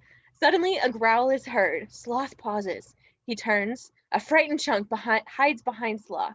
The two are met face to face with the deadly rhino. The rhino emits another growl. Eyes burning, he runs towards Chunk and Sloth, ready to kill. Chunk hides his eyes, waiting for the attack. Sloth doesn't budge. Facing the rhino is nearly upon them, and Sloth reaches out. He grabs hold of the rhino's horn, using all of his strength. Sloth picks up the beast. He begins to swing the rhino over his head as if the beast were a slingshot. Wow. Exterior above ground. Exxon station. Troy and his friends have stopped at the gas station. A middle-aged man in greasy work clothes fills the gas tank of Troy's Mercedes. Troy and his friends get out of the car. They're guzzling bottles of Heineken. Troy fumbles through his pockets to pay the station attendant. Troy looks at the front fender. He spots a microscopic, nearly invisible scratch. Troy snaps at the attendant. Look at that. Look at what you did. That scratch wasn't there this morning. I wasn't even close to that side of the car. Yeah, right. You Goonies got an excuse for everything. Better start lining up for food stamps, pal.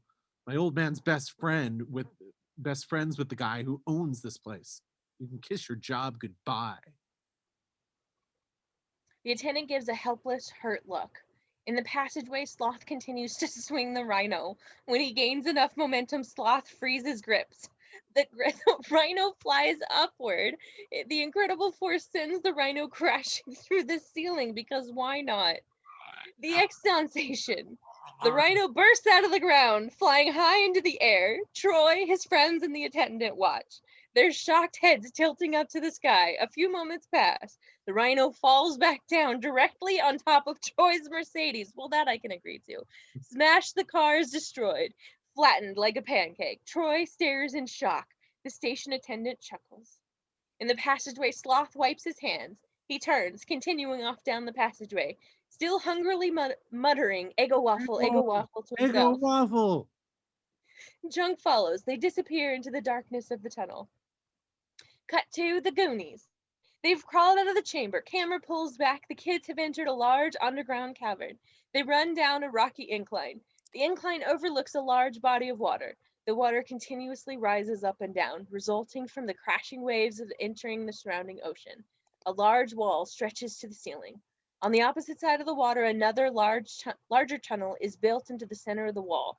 The water rises to less than a foot below the tunnel, but it only stays there for a few seconds, then lowers again. The process repeats every 20 seconds. The kids still run down the hill, constantly looking back for Mama and the boys. Brand runs with Andy. He's calm, back to normal. The kids stop at the waterbank edge, breathless, scared, panicked, staring at the large body of water. That's it. We're trapped. Dead. We'll never get across that. Data whips off his yellow vinyl backpack, unraveling it. He pulls out a small cord. Whoosh! The backpack inflates into a large life raft. Everyone exchanges a surprised glance. Data removes a small item from the raft's pocket. Data flicks his wrist. The item extends into an oar. Data holds it out to the kids.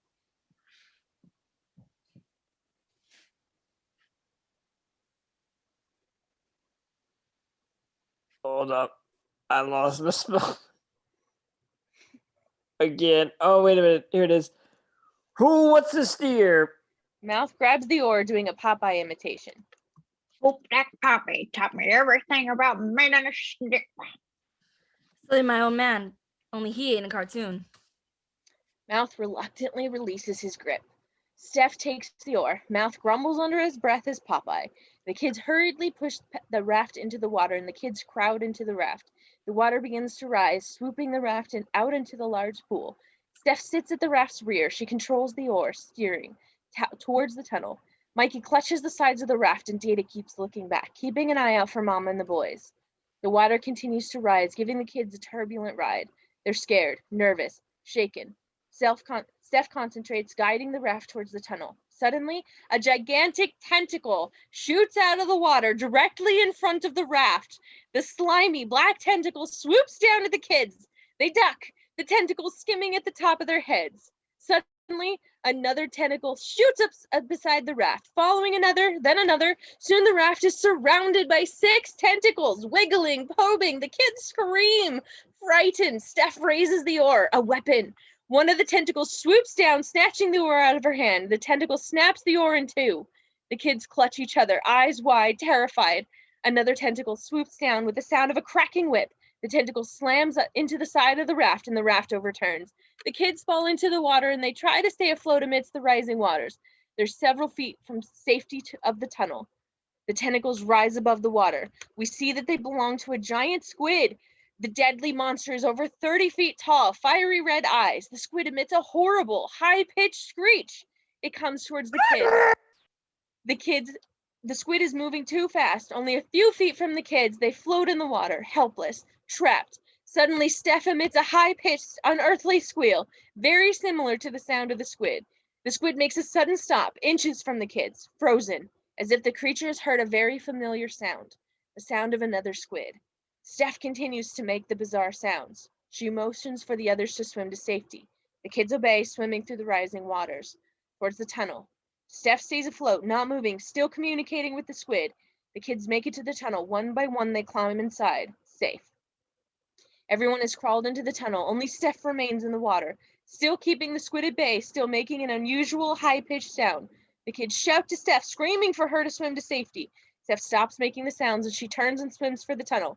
Now the sounds have stopped. The squid spell is broken. The creature begins to follow Steph, ready to attack. Steph swims with all her heart. The kids cheer her on, but the squid is faster, gaining on Steph. In hot pursuit, Steph is only a few feet from the tunnel, but the squid is getting closer. Closer, it's nearly upon her. Steph makes it. At the foot of the tunnel, she reaches up, grabbing hold of the tunnel's ledge, ready to boost herself up. One of the squid's powerful tentacles swoops down, knocking her back in the water. Dazed, Steph floats in the water, coughing, her mouth filled with water. The squid comes back for her, screeching, mouth open, hungry. Steph is helpless, scared, too breathless to communicate with it. The squid is getting closer. The kids watch from inside the tunnel, helpless. Data gets an idea. He opens his backpack, whipping out his cassette player. Data turns it on, cranking the volume. Princess Delirious blasts from the speakers. The squid's gaping mouth is inches from Steph, and Data throws the cassette player down into the squid's mouth. The squid reels back, and the booming chords of Prince's song reverberates through the squid's body. Squid trembles, quivers in shock. The monster shoots away from Steph. The frenzied squid shakes, crazed by the rock and roll. The squid wildly bounces itself off the cavernous walls, trying to make the music stop. The squid inadvertently does a comic dance, rocking to the beat of the music. The kids watch as the squid disappears far into the cavern, still madly bouncing off the walls. Meanwhile, Steph climbs up into the tunnel, assisted by the kids. Suddenly, Mikey spots something. His face goes white. He points off screen. Jerk alert. Mikey's point of view. Mama, Jake, Sal, and Francis crawl out of the cavern opening. At the top of the hill, looking for the kids, Francis spots Data's life raft. It's floated back to the opposite shore. Mama and the boys run down the hill towards the raft. In the tunnel, Mikey turns, a look of panic on his face. They're coming for us. We got to get out of here. The kids turn to move through the narrow tunnel, but they're met with a shocking sight. The tunnel is no more than 30 feet in length. Its passageway is blocked by a giant boulder. The kids exchange a frightened glance. They're trapped. Cut to the pool of water. Sloth walks through the water. Chunk sits on his shoulders, avoiding the leeches. A sloth finds a leech on his body. He quickly eats the slimy creature. Sloth offers a leech to Chunk and Chunk passes. He takes the leech, eating it, and shrugs. Slimy, yet satisfying. It ain't so bad. Maybe a little chewy. You know, you're not such a strange looking guy. I used to have a snake with 2 heads. Sloth gives a grunt, and Chuck keeps talking. And I got this other friend, Mitch. He's got this big hairy thing growing out of his neck. People always make fun of it, so he only goes out to play at night. But you only like to go out at night, huh? Yeah, I know how you must feel. It's like when I go swimming at the public pool and I gotta take off my shirt. I get really embarrassed. All the other guys got dark tans and ripples in their stomachs, and I'm this pillberry doughboy, so I swim in a sweatshirt. Sloth gives an understanding groan, and Chunk nudges him. Hey, how about another one of those chewy things? Sloth gives Chunk another leech. Chunk smiles. The two continue through the pool of water, chewing, smiling, friends. Cut to the passageway tunnel. Brandon and Andy are trying to move the boulder that blocks the path. Too heavy, won't budge.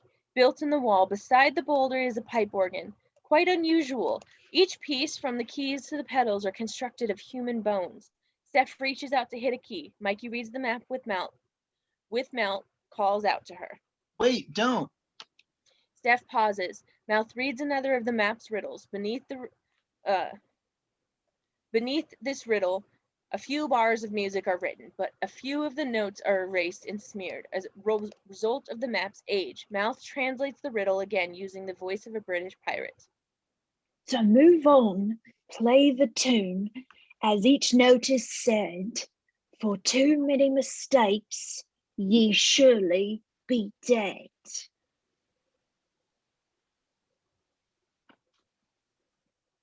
What? Man, we can't hear You you. mean we gotta play the bones to get out of here? Anybody know how to read music? The kids shake their heads, and Steph looks at Andy. Thought you played piano. 6 months of lessons when I was 5. Better than nothing. Mikey gives her the map, and Andy examines the bars of music. Data is spying through the tunnel entrance. Data's point of view, Mama and the boys are coming across the water, sailing in Data's raft towards the tunnel. In the tunnel, Data looks back to the others. Jerk alert. Everybody turns to Andy, scared, helpless. Their survival is up to her. She gives a nervous shrug. I'll give it a shot. Andy takes a seat at the organ. She places the map on the piano's music stand. Andy cracks her knuckles, ready to play. She first reads the first note slowly. She pushes down the foot pedal. She presses on one of the bones keys. A hollow, mysterious chord echoes through the tunnel. The boulder creaks, opening a crack. The kids exchange a hopeful smile. Andy reads the next 2 notes. She hits 2 keys. 2 chords echo through the tunnel. The boulder creaks again, opening a little more. Less than an inch. Andy tries to read the next note. It's smeared, unreadable. Nervous, she plays a random note. A sour chord blasts through the tunnel. A large chunk of the floor cracks. It drops out, inches from Mikey's feet. He jumps back. There's a large hole in the floor. Oh, I lost my place. Hold on. Mikey peers into the hole. It's 100 feet deep. Onto a floor of sharp stalagmites. Mikey catches his breath. Try not to hit any more wrong notes, okay, Andy? Andy is trembling, nervous. She attempts to read the note again. This time she plays a different key. The chord is clear, melodic. She sings through the tunnel. The boulder moves again, opening another inch. The kids emit a group sigh. Data still keeps watch. Mama Francis, Jake, and Sal are more than halfway across the water. Jake spots Data. He informs the others, and they begin to row faster. In the tunnel, Data panics. He screams to Andy. Hey, Andy, better play faster. They're getting closer. Andy begins to play faster. She hits several correct keys. The boulder slowly opens inch by inch, but Andy suddenly hits a wrong note. Another huge section of floor drops out. Mouth nearly falls to his death. Steph grabs him in the nick of time. Mama and the boys are only a few feet from the tunnel. Data screams at Andy. They see us. You got to play faster. Andy tries to play faster. This causes the boulder to open a little bit more quickly, but in the frenzy, Andy manages to hit a few wrong notes. The sour notes always trigger another section of floor to drop out. The Goonie kids are diving, leaping, doing everything to avoid the deadly holes in the floor. Soon, only the few sections of the floor remain intact. The kids are clustered together, standing on a long, thin section of the remaining floor. If this section drops, they'll all fall to their deaths. Brian gives a panicked call to Andy. Andy, whatever you do, don't screw up another note. Andy nods, hands shaking, dripping with sweat. She hurriedly plays the final bar of notes. Andy looks at the map's final note, completely blurred. Andy pauses, trying to decide what note to hit. Mama, Jake, Sal, and Francis arrive at the bottom of the tunnel. They reach up, grabbing the tunnel's ledge, trying to crawl inside. In the tunnel, Data steps on the Fratelli's fingers, trying to keep them from crawling inside. Andy sits at the keyboards, frozen, trying to decide what note to hit. Dancing on the Fratelli's fingers, Data shouts back at Andy. Just play the mother. Andy closes her eyes. She raises her index finger and randomly drops it onto the keyboard. A loud melodic note sounds through the tunnel. The boulder slowly opens wide enough for the kids to get through. Andy and the kids dash through the opening, running for their lives. Data gives a final hard stomp to the Fratelli's fingers before exiting. In the passageway, the Goonie kids have run into another tunnel, long, dark, several feet ahead. At the end of the tunnel, a crooked doorway is visible. The doorway is built into the wall, surrounded by an old, rotting frame. It leads into darkness. The kids run for the doorway. The Fratellis are only a few feet behind the kids, raging, angry. They run fast, hard, gaining on the kids. The kids make it to the doorway, running through. Inside, the kids are in a circular room, narrow, dark, empty, surrounded by extremely smooth stone walls.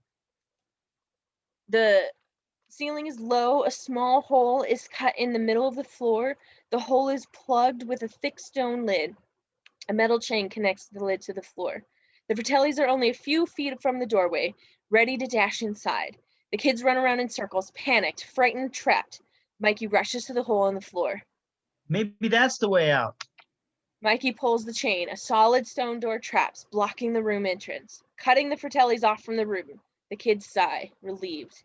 The Fratellis stand on the opposite side of the stone door, pounding, trying to get inside. In the room, everyone congratulates Mikey for saving them from the Fratellis.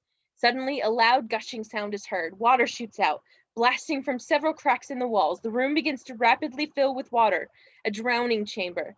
In a matter of seconds, the kids are up to their knees in water, helpless. Panic fills their eyes, and Andy holds Brand tightly. The water continues to shoot in. At breakneck speed, the kids are scared. Mouth, say something funny. Mouth screams in his own voice. Gonna die! The water is up to the kids' necks. They paddle and struggle, trying to keep their heads above water. The kids are less than 3 feet from the ceiling, from drowning. Data screams. Oh God, oh God, oh God. What? Just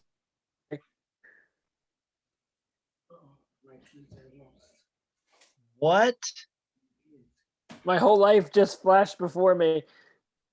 Life? What life? You're 11 years old. Water is less than 2 feet from the ceiling. Rising fast, Mikey goes under. Camera follows him underwater. Mikey swims down a few feet, looking for a way out. He spots the covered stone hole, his only chance. Mikey swims through the hole. He grabs hold of the chain, pulling hard, but the cover is heavy. It won't move. Mikey still pulls with all his strength.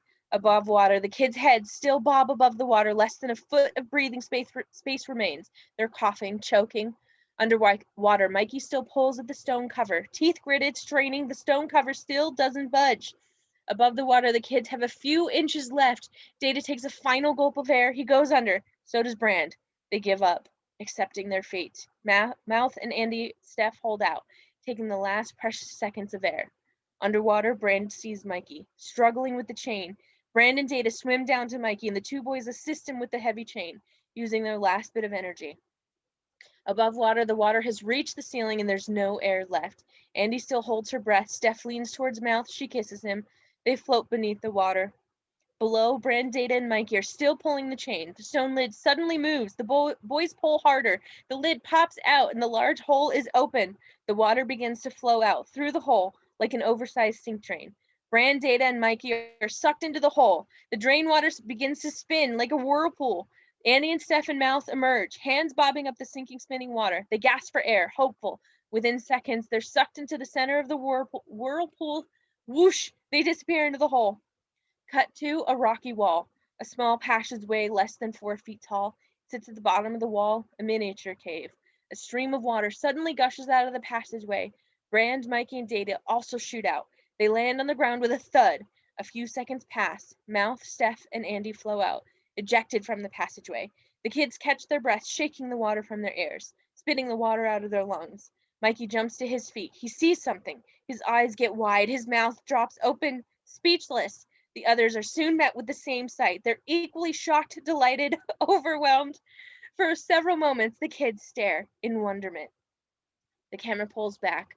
We're in an enormous underground cavern, an enchanting, magical place.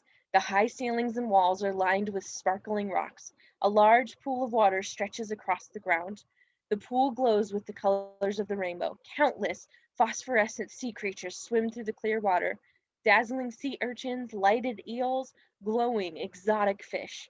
But the most amazing sight in the entire cavern is an authentic, well-preserved pirate ship. The gigantic ship is tilted on its side, the word Inferno painted on the ship's side. The ship is constructed of wood. Its crooked masts and tattered sails are still in place. A black skull and crossbones flag waves at half-mast. The figurehead of a beautiful woman adorns the ship's bow. Ancient cannons jut from the side of the ship. Half of the ship is buried in the cavern wall, the result of a cave-in. Hundreds of years ago, result of a cave-in hundreds of years ago. The kids continue to stare at the amazing sight, speechless. Cut to Sloth and Chunk in the underground cavern. Sloth swims across the rising, falling waters, holding Chunk under his arms. Moving towards the continuing tunnel, the two friends are playing a game. Sloth is humming a tune. Chunk is listening, trying to guess the theme.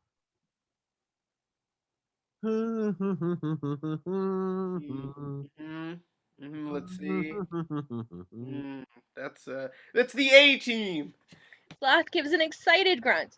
Chunk pauses, thinking. He begins to hum a familiar tune. Sloth listens and smiles, giggling. Hey, Hooker! Yeah, hey, good one.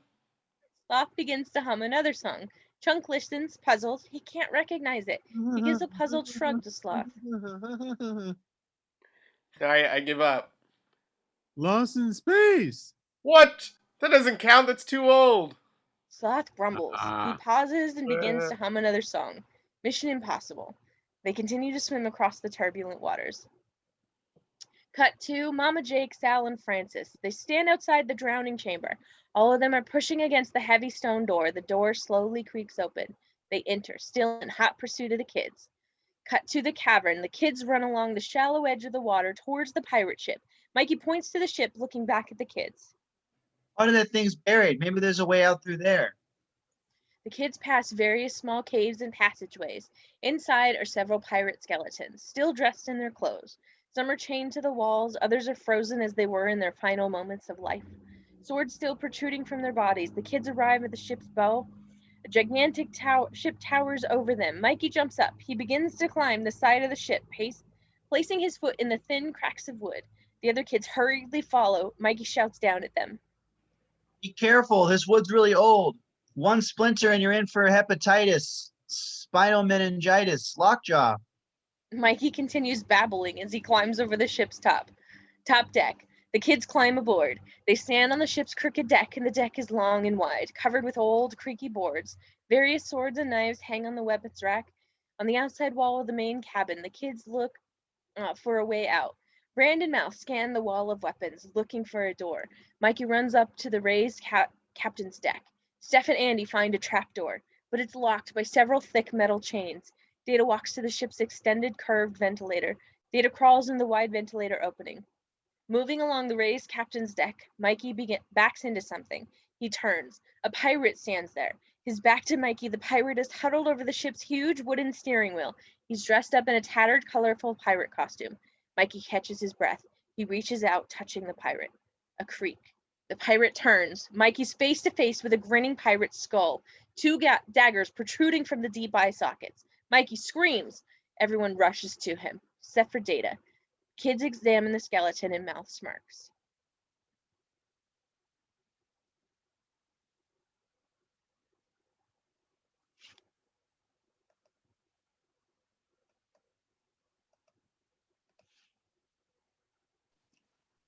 Blind guys in his time only got to be beggars. Today their records go platinum. Steph pulls one of the daggers from the eye socket, examining it.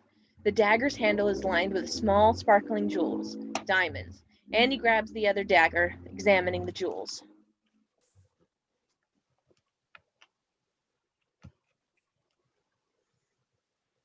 Think these are real?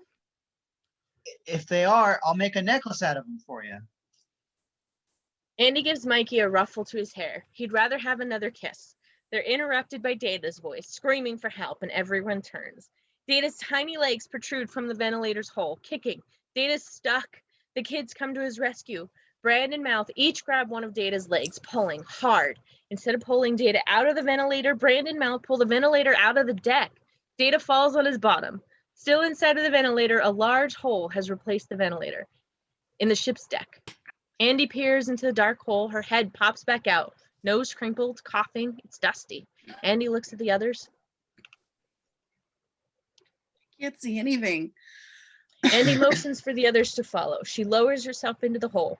Data's managed to squirm out of the ventilator. He follows the others into the bowels of the ship. Before entering, Mikey takes a shot from his breathalyzer. Inside the pirate ship, beneath the top deck, the kids enter the large underground cabin. A thick layer of grayish-brown dust covers the floor. Skeletons and chains hang along the wall. Decayed, yellowed human bones protrude from the dust. We've entered the pirate morgue. The kids huddle close together, frightened. Hurrying through the cabin, the kids' feet move through the thick dust. Steph's arm bumps into a hanging skeleton. The ancient skeleton crumbles to powder. Mikey stops, noticing something in the middle of the floor. A small yellow glow, shining through the dust. Surrounding the kids' feet, Mikey points it out to the others. Cool, yellow stuff. The kids clear the dust with their feet. The glowing gets brighter. The dust is cleared. An area of floorboards is visible. Bright golden light glimmers through the floorboard cracks. The kids exchange hopeful glances. Mouth gives a sarcastic smirk. Great. We found 3 Mile Island. Mikey spots another riddle carved into the floorboard. Mouth translates in the voice of a British pirate. Ye intruders beware, crushing death and grief, soaked with blood of the trespassing thief. That's the first riddle from the attic. Mikey excitedly gets on his knees. He grabs hold of a loose floorboard. He pulls hard. The ship creaks and shudders, but the kids are too curious to care. Mikey continues to pull. Finally, the floorboard snaps, a glaring shaft of light shining through the rectangular hole. Mikey smiles at the others. They get to their knees, anxious, excited. Everyone grabs hold of a floorboard. As each floorboard is removed, more light fills the cabin. The ship continues to creak and groan. The kids work fast, urgent, pulling up more boards. The floor surrounding the kids begins to weaken. The small section of floor gives. The kids fall through, to the floor below, into the glorious light. Inside the lower cabin, the kids have landed in a large room filled with the treasure, a magical room glistening with all the colors of the rainbow. The room is literally a garden of jewels. There are trees with branches of silver and gold coins and leaves of emeralds.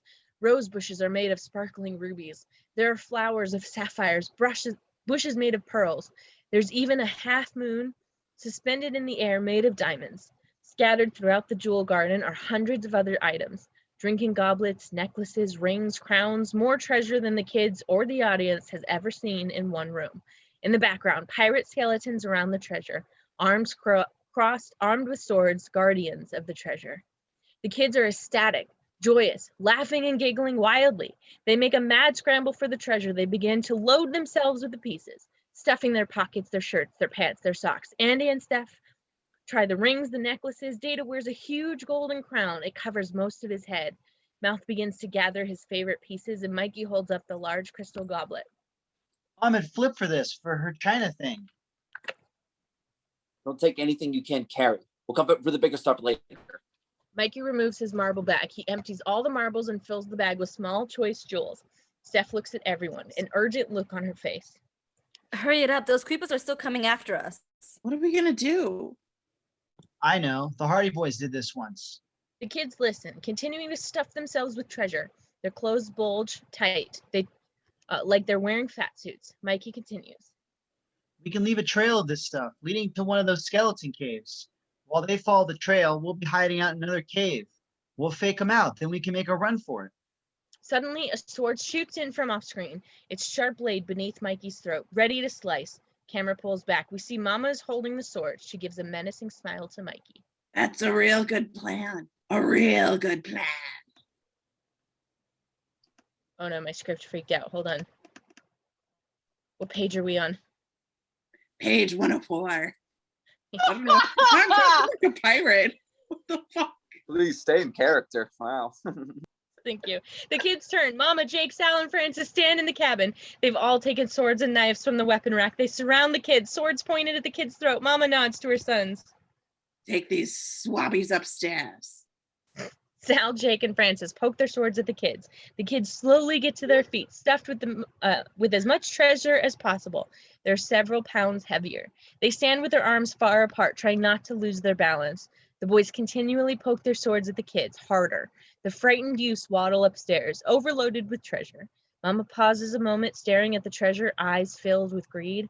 Cut to Pirate Cavern. Sloth and Chunk enter. They stare in wonderment as the preserved pirate ship. They walk past the various caves towards the ship. Sloth pauses. He hears familiar voices and looks at the ship. Sloth's point of view. Mama and the boys lead the kids onto the ship's deck. They keep their swords aimed at the kids. The brothers tie the kids' hands using strings of jewels and pearls as rope. Sloth turns to a nearby cave, wanting to hide. He spots the skeletons inside, chained to the wall, dressed in pirate clothing, still armed with swords. Sloth smiles. He grabs Chunk and they crawl into the cave. Pirate ship top deck. The goon kids are tied up. They stand in line at the edge of the deck. Mama walks to a wooden plank built into the ship's edge. She turns and looks at the kids. You want to play pirate? We'll play pirate. Mama pushes out the plank, a long, thick board. It extends far over the edge of the ship, overlooking the deepest section of water. Mama walks back to the kids and she paces in front of them. She looks them over, deciding who's first. Mama looks at Andy and he gives a hard kick to Mama's shins and Mama doubles over. Andy snaps. Gross old witch.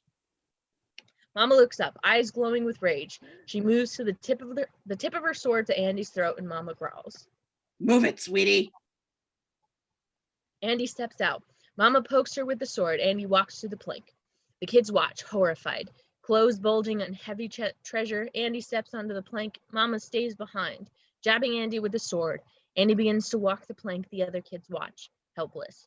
Mikey's eyes fill with tears and Andy continues to walk. Only a few feet away from the end of the plank, she looks down. The deep water sparkles below. Jake gives an evil laugh to Andy. Good thing you picked out down there. Now you can drown in your own greed. Andy gives a frightened gulp. Mama's a few feet behind her, resembling an old pirate witch. Mama gives a mad cackle. Hold your breath, sweetie. Mama jabs Andy and Andy falls off the plank. She hits the water, a loud splash. Mikey cries out. No! Mikey dashes forward, out of line. Mikey! Before the Fratelli brothers can stop him, Mikey leaps over the side of the ship. We hear a splash. Mikey sinks under the deep water. Brand hides his eyes, scared, trembling. He doesn't have the courage to go in after his brother. Mikey turns to the kids. She gives a vicious smile. 2 down. Who's next? Underwater, Andy sinks to the bottom of the deep pool. Hands tied behind her back, Andy holds her breath. Cheeks puffed with air, Mikey floats downward. A few feet above Andy, he struggles with the jewels binding his hands. With a few twists of his wrists, Mikey's hands come free. Still, he's weighed down by the heavy jewels. He continues to sink, and Andy lies on the bottom, eyes bulging. Only a few seconds of air remain. Mikey tries to unload his jewels, frantically pulling them from his shirt, his pants, his socks. Andy lets out her air, drowning. Mikey has unloaded most of his jewels. He swims towards her, grabs her. Her eyes are wavering, nearly unconscious. Mikey puts his arm around Andy, holding tight. He swims upward, using all his strength. Mikey swims towards the ship's bottom. He spots an open portal. Mikey swims inside, taking Andy with him. In the lower cabin, a sleeping quarters. Dark, silent. Mikey and Andy have crawled inside. Mikey leans over the unconscious Andy, giving her mouth to mouth. Andy suddenly wakes. She sits up, coughing. Mikey holds her, comforting her. She composes herself, giving a puzzled look to Mikey. Where am I? Oh. You jumped in to save me? Mikey gives a modest nod. Andy throws her arms around him, planting a long, hard kiss on his lips. A few moments pass, and Andy suddenly breaks the kiss, a shocked expression on her face. That was you back in the cave, wasn't it, Mikey? He gives an embarrassed nod, and Andy pauses, thinking, confused, not sure what to say. Andy finally gives a warm smile, remembering. She gives a sincere look to Mikey. I won't tell him if you won't. Mikey nods, a promise. He spots a portal on the wall beside him. Mikey looks out of the portal and sees a small wooden lifeboat attached to the ship's side, and he smiles. Cut to the top deck. Data's on the plank a few inches from the end. Mama stands beside him, jabbing him with the sword, edging him forward. This is what happens when you step on people's fingers. Mama pulls back the sword, ready to jab Data. Bran, Mouth, and Steph watch, their eyes vacant, hopeless. Mama jabs Data. He goes off the edge. Suddenly, a loud pirate scream pierces the air. Everyone turns to the direction of the sound. Sloth swings down from the ship's mast. Hey, you guys! He's dressed in bright pirate clothing, borrowed from a skeleton in the cave. A sword is strapped to his waist. Sloth emits another loud scream before Data hits the water. Sloth scoops him up, you guys! saving him. Carrying Data under his arm, Sloth swings back onto the deck. He safely places Data back beside the other kids. Sloth turns to his mom and his brothers. Sloth growls. He flexes his muscles. His shirt begins to rip, tear, muscles bulging. For the first time, we see that Sloth has an incredible muscular body. He is transformed from a grotesque creature into a virtual superhero. Steph stares at Sloth, awestruck. Punk City. With everyone's attention focused on Sloth, Chunk sneakily climbs over the ship's side. He's also dressed in pirate clothing. He sneaks up behind the kids. They're shocked to see him. Chunk? That's Captain Chunk. Chunk quickly begins to untie the kids' hands. Meanwhile, Mama points to Sloth. She snaps at Francis, Jake, and Sal. Hit him! The three come at Sloth, swords extended, ready for a fight. Francis swings his sword at Sloth, and Sloth ducks. He picks up Francis, lifting him above his head. Sloth throws his brother through the air. Francis flies inside of the ship's figurehead. Francis's head breaks through the woman's figure's head. This creates a bizarre image. The shapely body of the figurehead adorned with pudgy head of unconscious Francis. Meanwhile, Sal and Jake are sword fighting Sloth. Sloth takes on the two of them. Fighting like the expert pirates seen on television, Sloth manages to knock the sword from Sal's hand. Still fighting Jake with his left hand, Sloth throws a hard right to Sal's jaw. The powerful punch sends Sal flying across the deck floor. He skids into a pyramid of cannonballs. Conk, he's out cold. Chunk still unties the kids. Brand works with him, speeding up the process. Sloth continues his sword fight with Jake. Jake swings fast, striking Sloth across his chest. A deep slice. Blood pours out. Sloth pauses, looking at his wound. Jake pulls back his sword, ready to finish off Sloth. Sloth growls, boiling. This wound has only made him angrier. Before Jake can spare him, Sloth grabs the sword in midair. With a flick of his wrist, Sloth breaks the blade off the sword. Jake is left with less than an inch of blade. Jake's face goes white, scared. Sloth lifts Jake over his head. Sloth pulls back and throws Jake. He flies through the air and lands in the mast ropes. Jake's foot is tangled in the ropes. He hangs upside down. Dangling by one foot, Sloth runs to the mast. Sloth pulls a rope. This causes Jake to be raised high in the air as if he were a flag. Jake dangles helplessly over the ship, several feet in the air.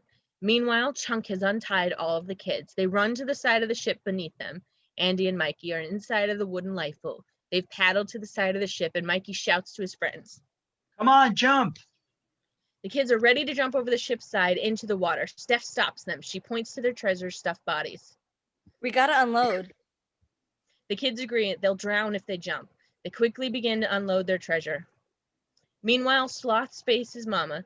It's just the two of them. Sloth growls. Mama steps off the plank, holding her sword, scared. She tries to reason with him.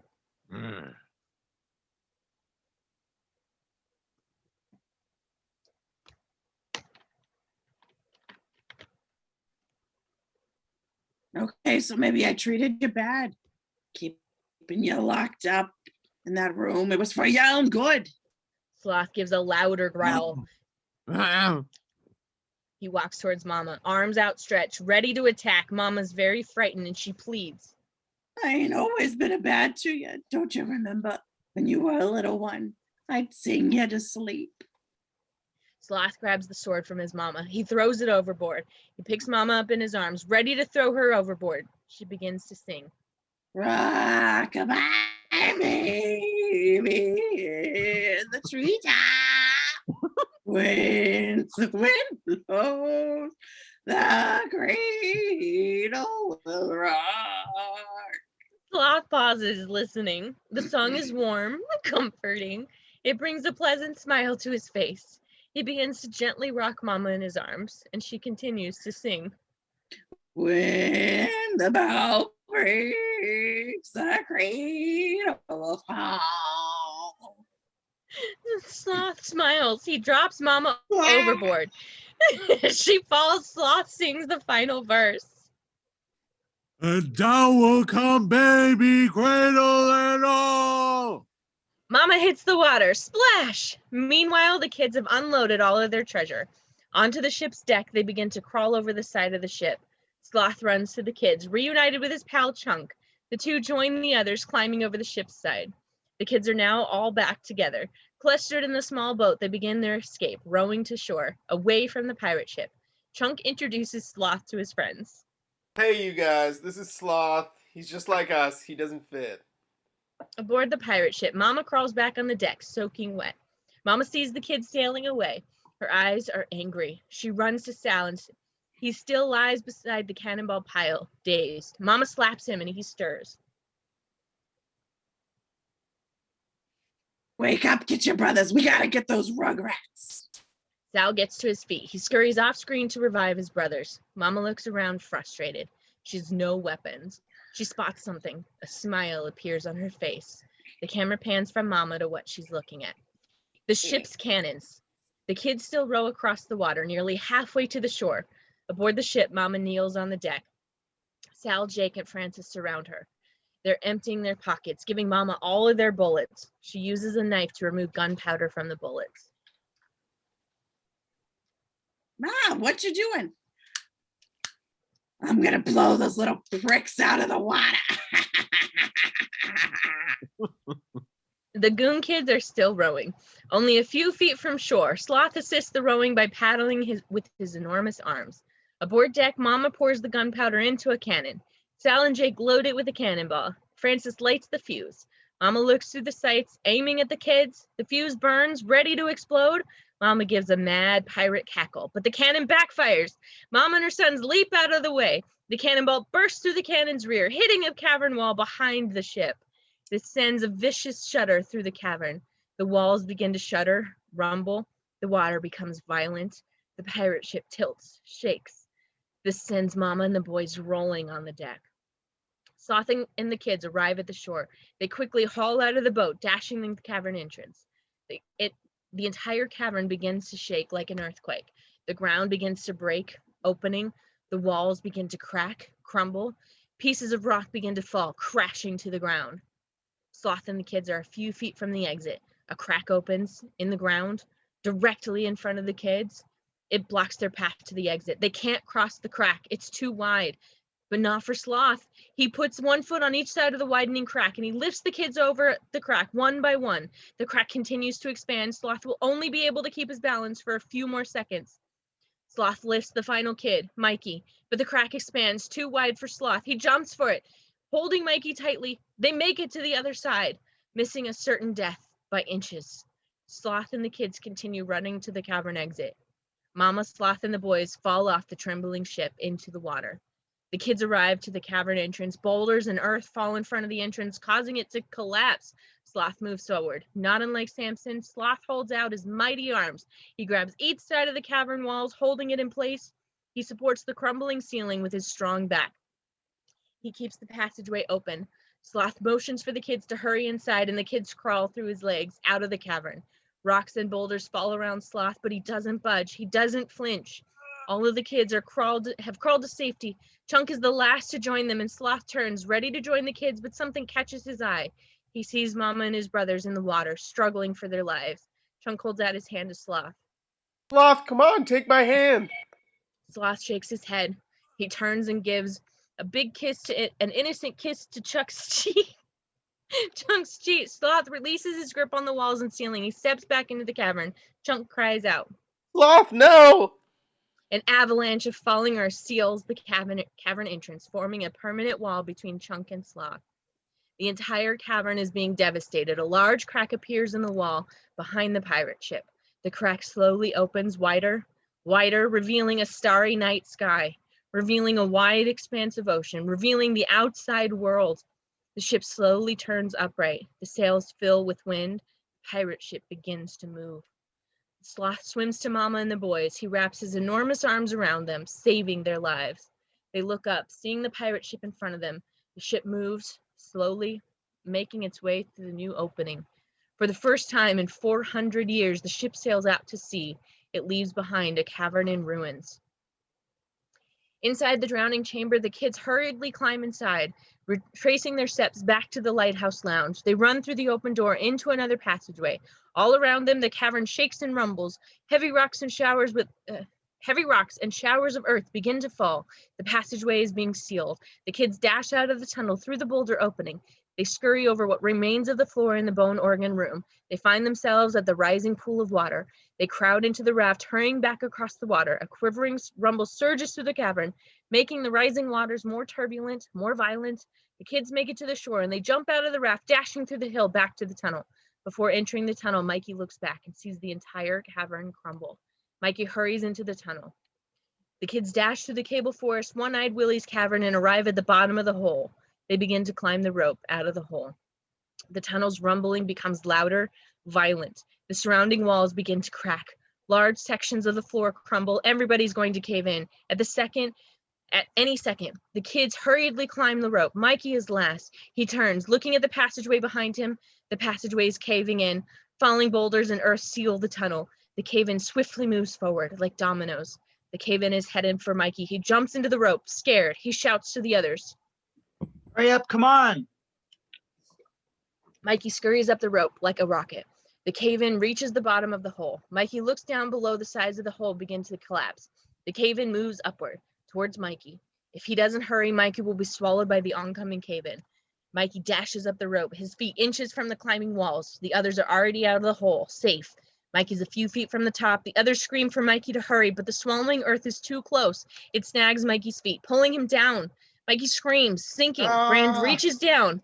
Grabbing his brother's hand, Brand pulls Mikey out of the dirt. The entire hole caves in, filling with crushing dirt. The cave-in follows the kids through the remaining tunnels. They make it to Potter's Field. Coffins, dirt, bodies drop all around them. The kids make it through the fireplace opening into the counterfeiting room.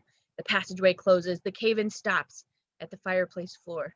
It's as if there was never a passageway, never a tunnel, never an underground cavern. They're gone, sealed, forever.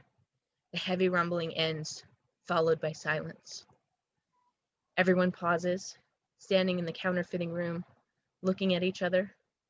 Their bodies are scratched and bruised, covered with mud and dirt. Their clothes are in tatters, hanging like rags from their bodies. They've gone through a visual transformation, from goon kids to courageous adventurers. Exterior Lighthouse Lounge. Surrounded by a crowd, police cars, ambulance. The goon kids walk out. They stop, surprised by the crowd. As they walk to the crowd, Brand puts his arm around Mikey. He gives Mikey an honest, sincere look. You had a lot of guts down there. Guess you're my real brother after all. Mikey smiles. He and Brand are suddenly interrupted by their parents, Irene and Mr. Walsh. His face is hidden in the shadows. Stand in front of Mikey and Brand. Mikey looks up from Irene with embarrassed eyes.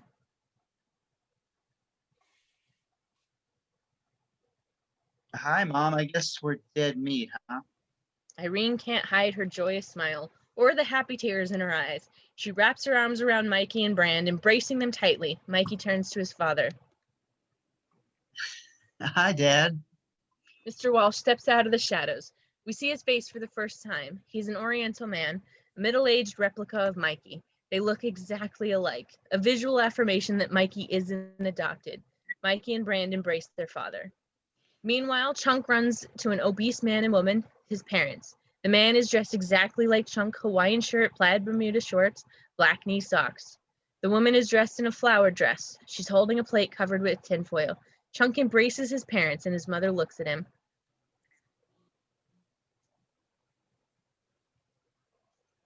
Mom? Lawrence, we were so worried. I called the sheriff and he told me your call. So I said to him, my Lawrence never lies. Threatened to sue his ass if he didn't send some men out. I wrapped supper for you. It's your favorite, SpaghettiOs. Mom gives a foil wrapped plate to Chunk. He excitedly grabs it. Camera pans to Mouth and Steph. Mouth looks at Steph, a serious, honest look on his face. He speaks in his own voice. Just wanted to say, well, thanks, for saving me and all. I really appreciate it. Wow, what do you know? You're a real human being. That's the first time I ever heard your voice. Sounds pretty good. Yeah, feels pretty good too. They kissed. Mouth pulls back. He slips on into his Jacques Cousteau impression. Ah, the woman, the kiss of a woman, more exciting than the killer whale, more mysterious than the Pacific Ocean, more incredible than the... Steph interrupts him with another kiss. Camera pans to Andy and Mikey, watching, smiling. Andy turns to Mikey, a warm smile on her face. Mikey, right now you're wimpy. You're short, and you're 3 years younger than me. But keep kissing girls like the way you do, and the parts of you that don't work so good are going to catch up with the parts that do. I'll be ready for you then. Brand walks up. He puts his arm around Andy. They walk away together. The camera follows them, and Brand gives an impressed look to Andy. I was wrong about you. Guess you're really a Goonie at heart. Damn right I am. She grabs Brand and kisses him. Mikey stands a few feet away, watching, alone, jealous. He begins to cough. He removes his mist, all ready to take a shot. He pauses, looks at the breathalyzer, and tosses it to the ground. Who needs it? Suddenly, everyone is interrupted. A group of policemen rush to the shore. Sloth walks out of the ocean, dragging a waterlogged Mama, Sal, Jake, and Francis. The police quickly take Mama and the boys into custody. Chunk's eyes light. He sees Sloth, and Chunk runs to Sloth, holding out his plate of SpaghettiOs. Sloth! Sloth! Huh? Sloth gives a happy grunt, glad to see his friend. He picks up Chunk, and Chunk offers Sloth some food. SpaghettiOs. Sloth grabs the plate of SpaghettiOs, gobbling down the food. Meanwhile, Mama and the boys are handcuffed and put into the back of the police van. The Goonies are being questioned by a group of cops.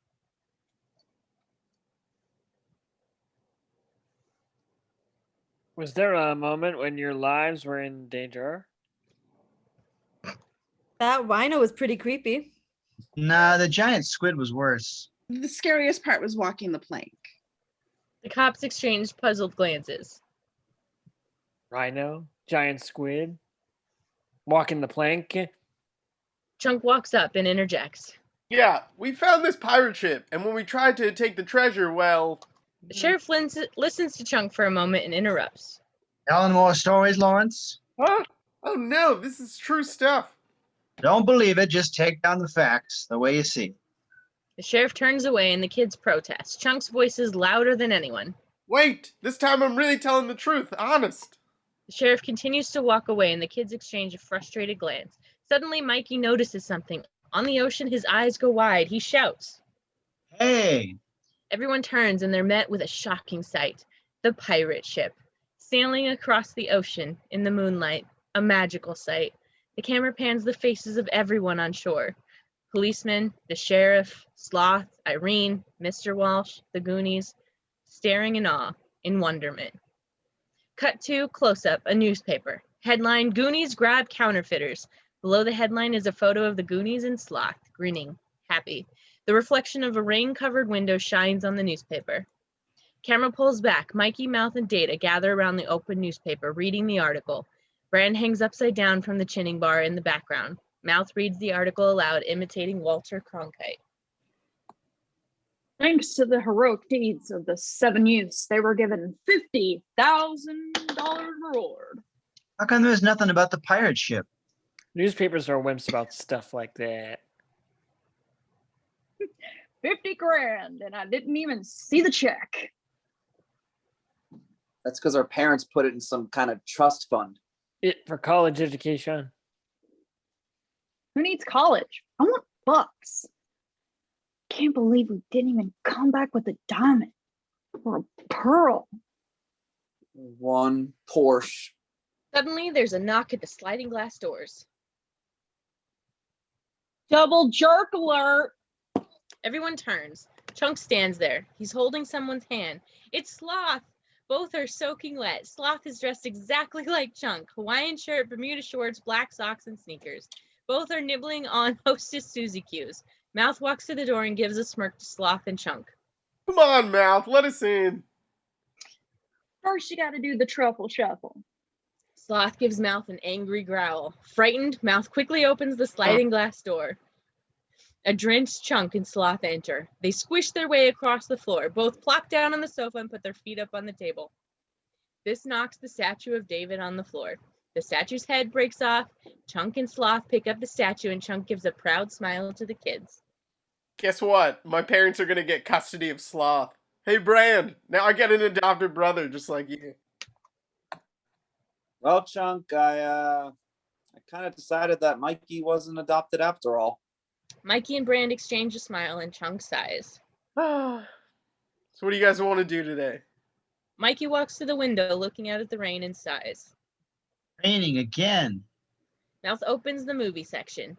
He reads a movie imitating Don Pardo. Gold medal girls from the parallel bars to the back seats of the cars. They'll perform for you. Let's go. It still are. We could go down to the pet cemetery and watch him bury Bobby Stone's chimp. There's a raffle at McDonald's. I hear Ronald's gonna be there.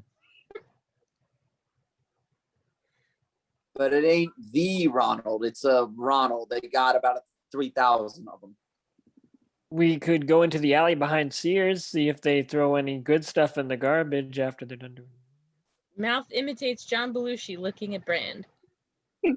Man, if you only would have passed your driving test, this could have been the best summer of our lives.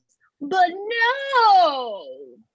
As Mouth argues, camera dollies into Mikey. Mikey stares out the window, watching the rain fall. He gives a bored sigh. Nothing exciting ever happens around here. Dissolve to Walsh Hall laundry room. Rosalita folds laundry. The washing machine turns in the foreground. Suddenly, a loud clanging echoing from the washing machine. Rosalita investigates, flipping off the machine. She removes Mikey's jeans. There's a lump in his pocket. Rosalita puts her hand in the pocket and she removes something. Mikey's bag of marbles. Rosalita opens the bag, pours out the contents onto the ironing board. Jewels! The gems roll onto the board. Sparkling diamonds, glorious rubies, bright emeralds. Fade to black. The end. Yay! Alrighty, 1 year later. Oh, We did it. You were Yay! fantastic. You were amazing. Thank you, everybody that's watching. Thank you for everybody who's liking, sharing, subscribing, and commenting. And we will see you next time. Bye. 1 year. We've only just begun.